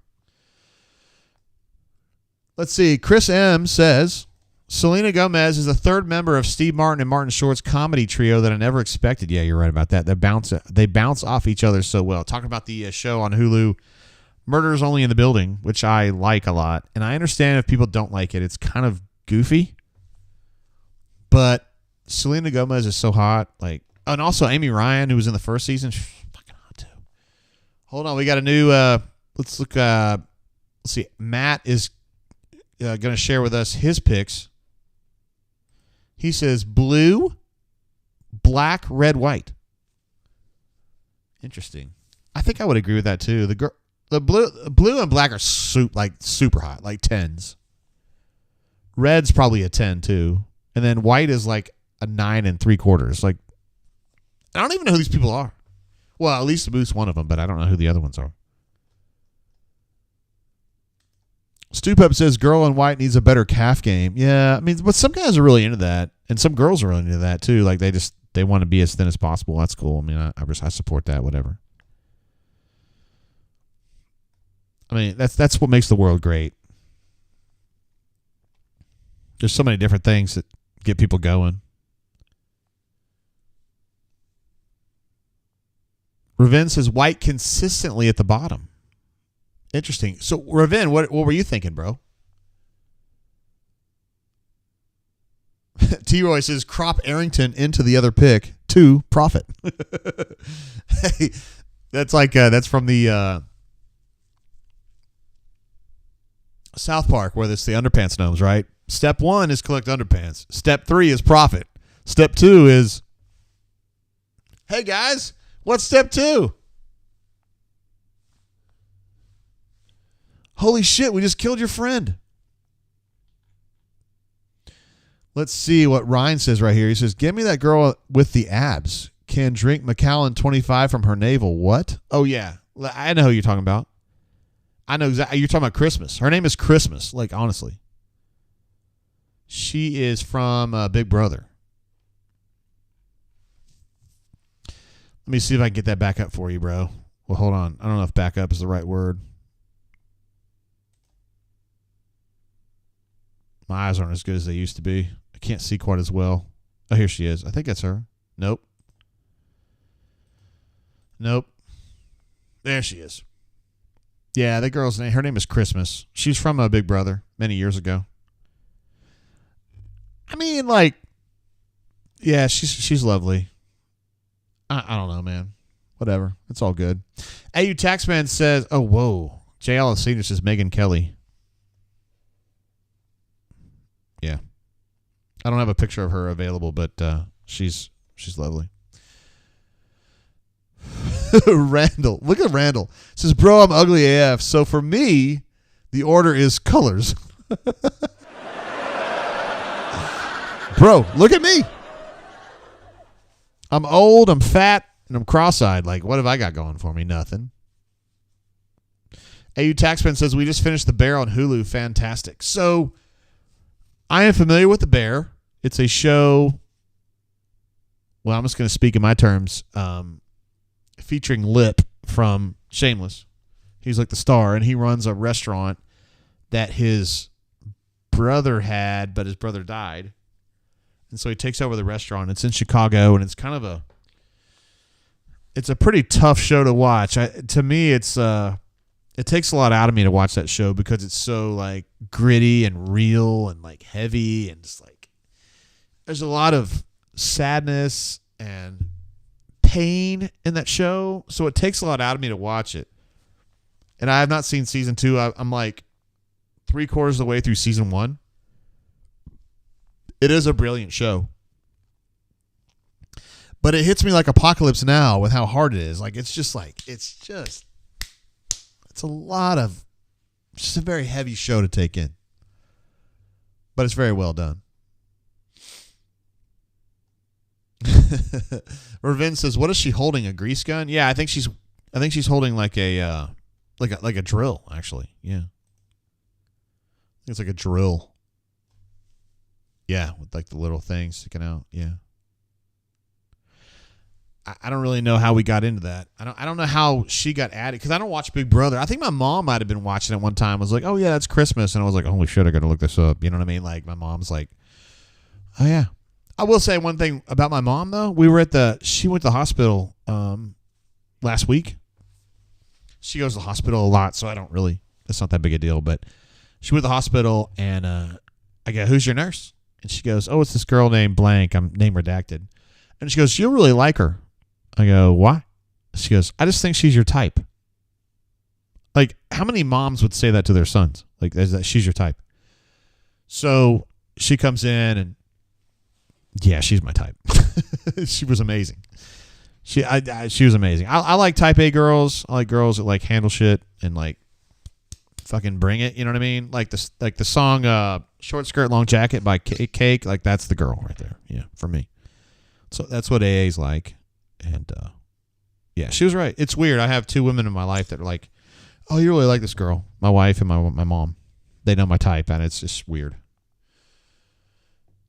Let's see. AU Law 20 says she was a CrossFitter. Abbott is her last name. Christmas Abbott. Okay, very good. Well, good to know. Good to know. If anyone's looking for more pictures. AU Law, thank you, bro. I think you were on the Bourbon Show too. Thank you for jumping on, bro. Stoop Up says she can grease my gun. There it is. I still can't believe my mom was telling me I think you'd like this girl. Like you don't hear from your mom very often. And even though she's my mom, and you're like, oh, JG's kind of a weird dude. His mom's probably weird. She's really not, but I don't really know what happened to me. I don't know why I'm this way. My mom's like really conventional. My dad's really conventional. I don't know. Strange. Sometimes happen. War Eagle 0008 says Marissa Tomei would be into me? Question mark? Exclamation point? Yeah, Marissa Tomei. Wow. And so obviously as somebody who really wanted to be a sports writer, like the movie The Paper that came out in 1993 was a big movie for me, and Marissa Tomei was in that movie. So I'm a fan, like big time fan. So we'll go ahead and add Marissa Tomei to this. She was in My Cousin Vinny. I think she won an Academy Award for Best Supporting Actress in My Cousin Vinny, I think. You might be able to straighten me out on that, War Eagle 0008. But we'll go ahead and put her in the middle here. Oh, my gosh. That's way too big. But, yeah, there's Marissa Tomei for you youngs that don't know who she is. She's really hot, though. Good call, yeah. I think she's into you, War Eagle. I want to call her and make sure. So if you have her number, just go ahead and pass that along. I want to make sure that we know for sure, like what we're dealing with there. But yeah, she was Michael Keaton's wife in the movie The Paper, which is one of my all-time favorites. Chris thinks that Marissa and My Cousin Vinny was the GOAT. Yeah, she definitely knew. She was good in that. She was really, really good in that. Let's see. Ryan says, Christmas Abbott, thanks. Ho, ho, ho. Santa Claus, huh? I got you, bro. That's what we're here for, man. We're here. We serve all communities and all folks. Yeah, absolutely. Is that actually what it is, though?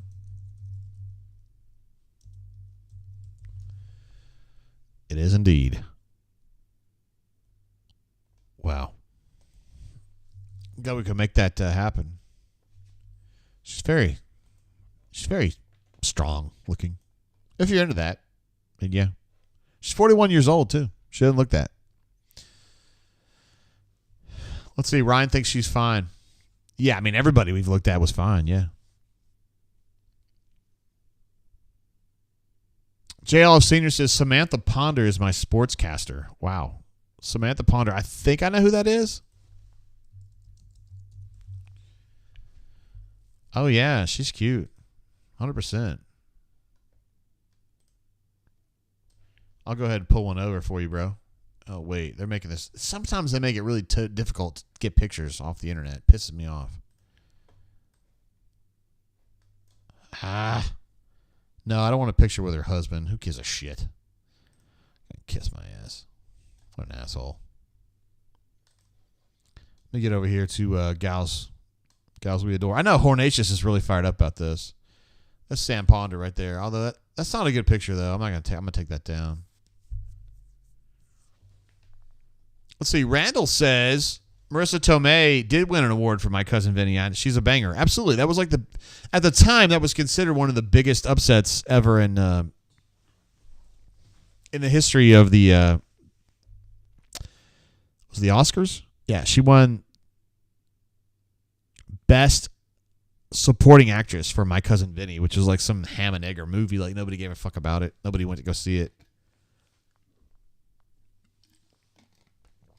Although it's a good movie. It's entertaining, but it's not amazing. Blake R says Laura Rutledge better than Samantha Ponder.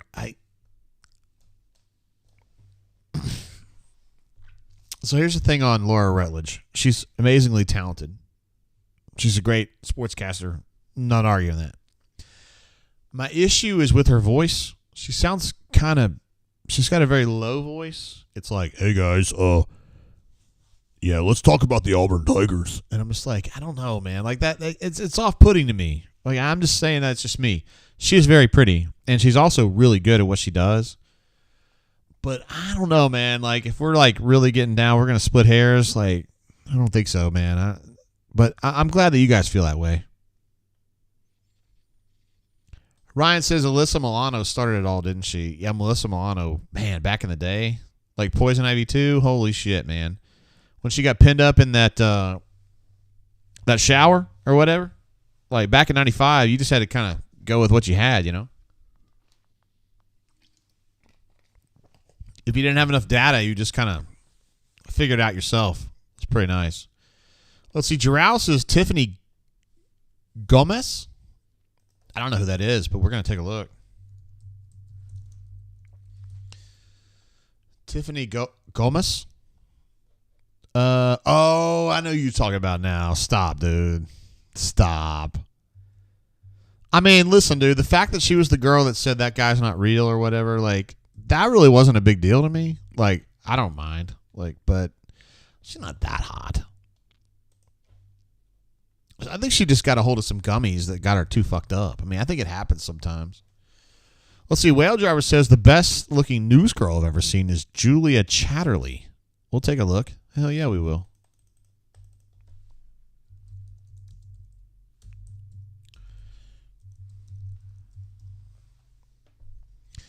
Ooh, interesting. Ooh. Wait, is she from CNN? I don't know who this girl is. She must be like a financial. She must be like a financial reporter or something. She's on all the CNN business and shit. She's super hot though, dude. I'm gonna have to agree with you on that. Yeah, that girl's really, really hot. Let me go ahead and pull that up. That's worth a look here, I think. Yeah, she's super hot. I mean, she's super thin though. I mean, if you're into that. Some people are, some people aren't. Yeah, good call on that one, bro. Good call on that one. We're talking about the girl earlier, Tiffany Gomez. Chip says she's smoking something. Yeah, I think you're right, bro. I think you're right. I feel like we've established that, right? War Eagle 0008 says, guess you're not a Seinfeld guy, Jay. I'm going to be honest with you guys. I've never watched a full episode of Seinfeld. Like, I've watched segments back when it was on TV, and I was like, man, like, nah. It just wasn't like, I don't know, man. Like, it just didn't do enough for me. It didn't excite me the way that it probably should have, I guess. I don't know. I'm really into Julia Louis-Dreyfus, but that show just didn't really do it for me, so I don't know. Daniel M says, has there been any proper dicking tonight? Hell yeah, man. He was here earlier. Don. There's Don, there's his brother Daniel, and James. So there's a whole family of proper dickens from Maastricht, but it was Don earlier who was on with us, yeah. Whale Driver says she's got an English accent, too. Holy shit. Now, that is a plus. That is a plus. Wow, there's... AU Law, I'm willing to explore that. AU Law says Isla Fisher, who is actually married to Borat in real life. She is smoking hot. She's also the crazy girl in Wedding Crashers, as I recall. Yeah, I'm 100% on board with that one, bro. Yeah. We got to get a picture of her without her husband, though. Like, we just need girls. No judgment. Yeah, we'll take that one. No, that's not good enough. Nah, I can't find one that I'm happy with. But Isla Fisher, yeah, 100%, dude. I'm with you on that. AU Law, I'm with you on that. Whoa. Can we get that one over here? Yes, we can. Hell yeah, we can. All right, here we go, guys. We're going to get Isla Fisher on here. Some of that, huh? Thoughts? Anyone?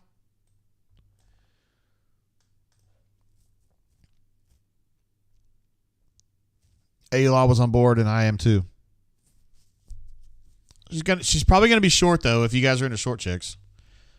My guess, because her husband, Borat, Sacha Baron Cohen, is like 6'3", and she's probably like 5'3". I mean, my wife's like 5'9", 5'8", so she played field hockey, so yeah, we've all got our biases. Good shit, A-Law. Appreciate you, bro. Giral says that's an Auburn 4. What? I don't know about that, man.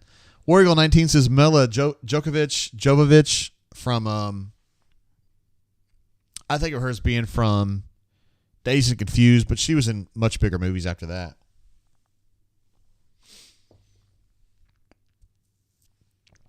If you're into redheads the way that Shorts is, A-Law 20, I think she's probably in the Hall of Fame, I would think. Let's see. Look at number 19 says, that's a bunker 5 if I've ever saw one. I do want to say something here real quick, though. I mean, I've said this before. It's been a while since I've talked about this, but I've met some bunker wives. Let me go back here to the main page. I've met some bunker wives because we do bunker events in Huntsville, Birmingham, Mobile, everywhere but Montgomery. Well, no, we do one in Montgomery, too. Everywhere but Auburn, I guess. And I met a lot of bunker wives. And seriously, like, honestly, bunker wives are hotter than average. Like, significantly hot. I mean, I've met them. I mean, I know.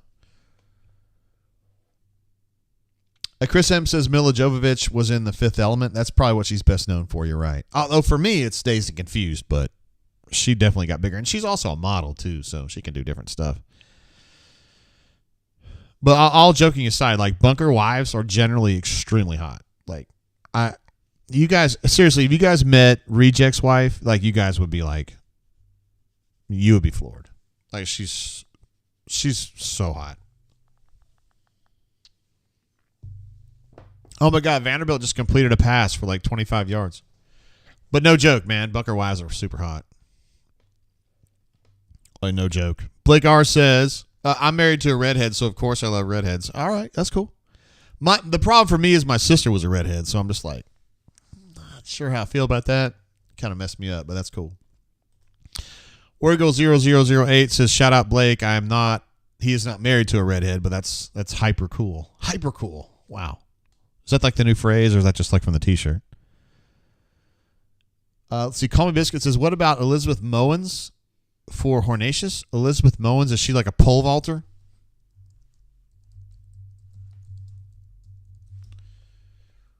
He does look. Oh, you're talking about Beth Mowens. Shit, of course. My bad. Of course. Her name's Elizabeth. Yeah, obviously. You tricked me on that one, bro. Giral says, sister a redhead? Row Tide. No. She was, first of all, she's dead. Second of all, like, no, she didn't like Alabama. She was in Auburn. She was Auburn, 100%. She wore Auburn shit all the time.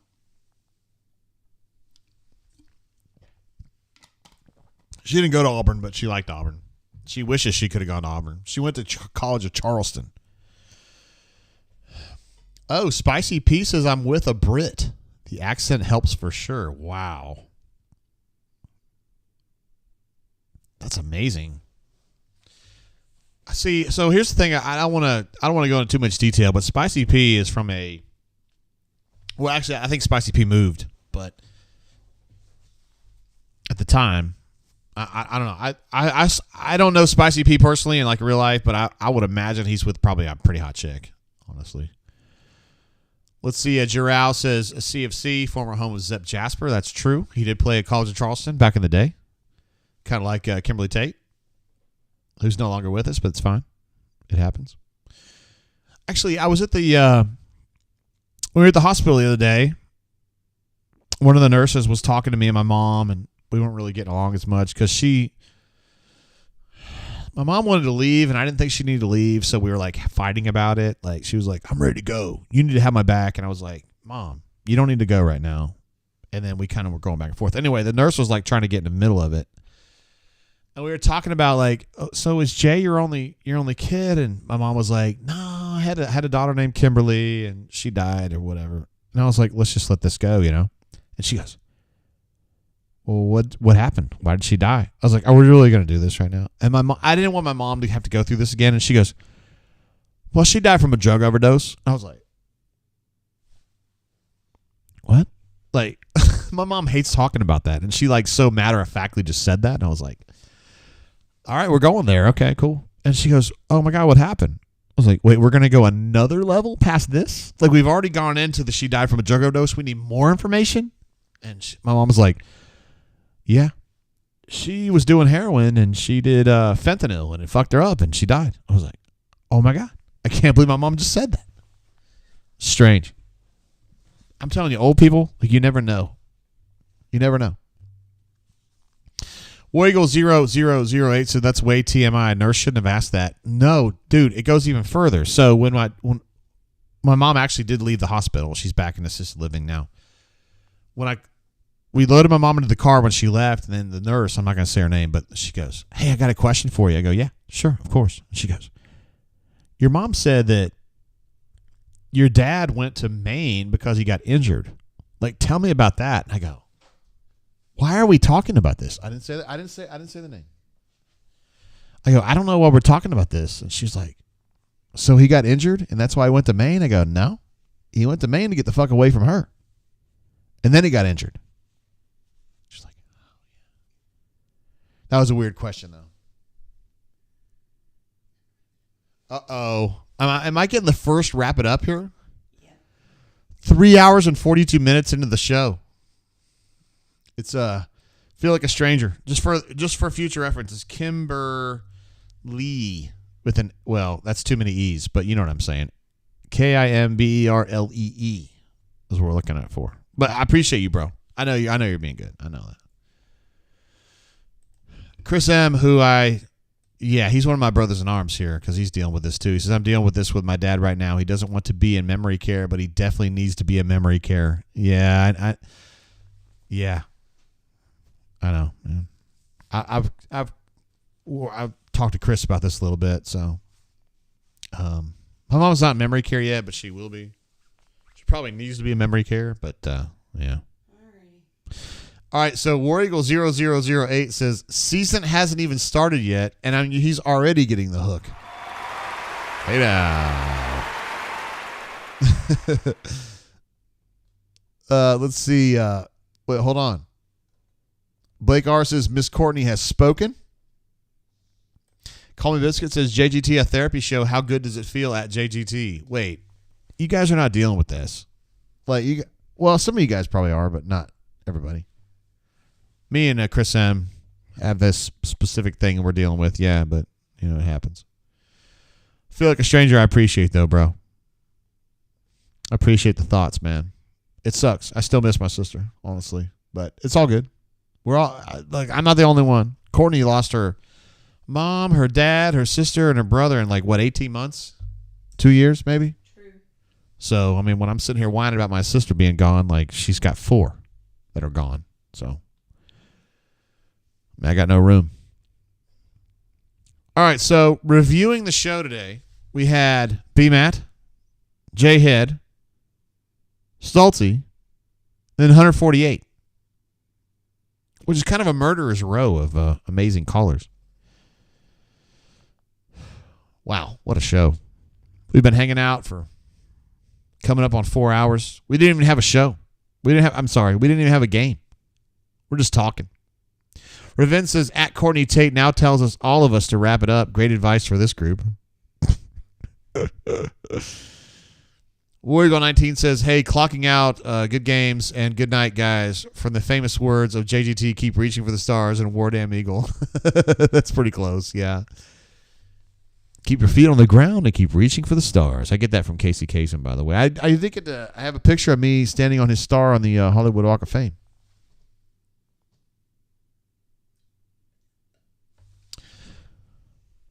Courtney says that I need to wrap it up, so I probably should.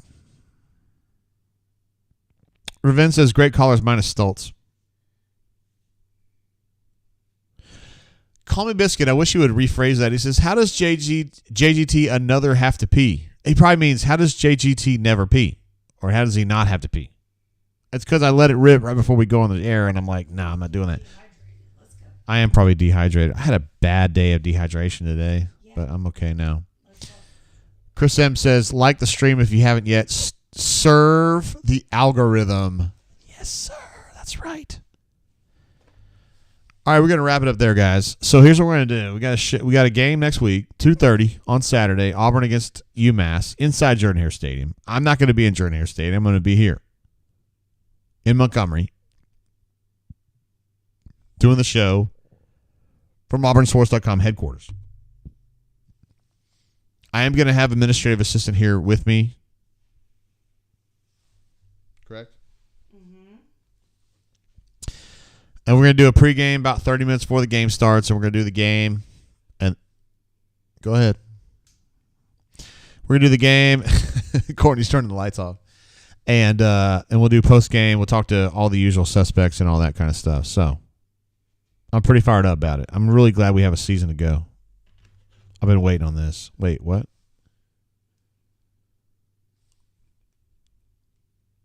She's turning lights off. I better go, man. Let's see. Ryan says, appreciate you, JGT. You're the best. Courtney, thoughts? He's the best. Darkside says, JG's still on. Damn. Yeah, man. I keep it going, bro. I'm on a short finisher. Not for long. T-Roy Tiger says, thanks, JG, and send our best to the administrative assistant. We appreciate all the shit she puts up with. What'd you think about that, huh? Mm-hmm. All right, we'll wrap it up there, guys. We will see you guys next Saturday. We got a game. Thank freaking Lord, we got a game. And we'll have some data to actually talk about. We'll be able to kvetch over Peyton Thorne and the defensive, the run defense and defensive line and all that kind of stuff. So we'll talk about that then. Until then, keep your feet on the ground. Keep reaching for the stars. I love you guys. Thank you to all our super chatters who are absolute legends. Patrick D is probably not here anymore, but Deuces. he Patrick D'd earlier. And, yeah. All of our super chatters. Courtney, thoughts on the super chatters? Amazing. We love them all. All right, guys. Make great decisions out there. I love you guys. Peace out. See you next time. Deuces.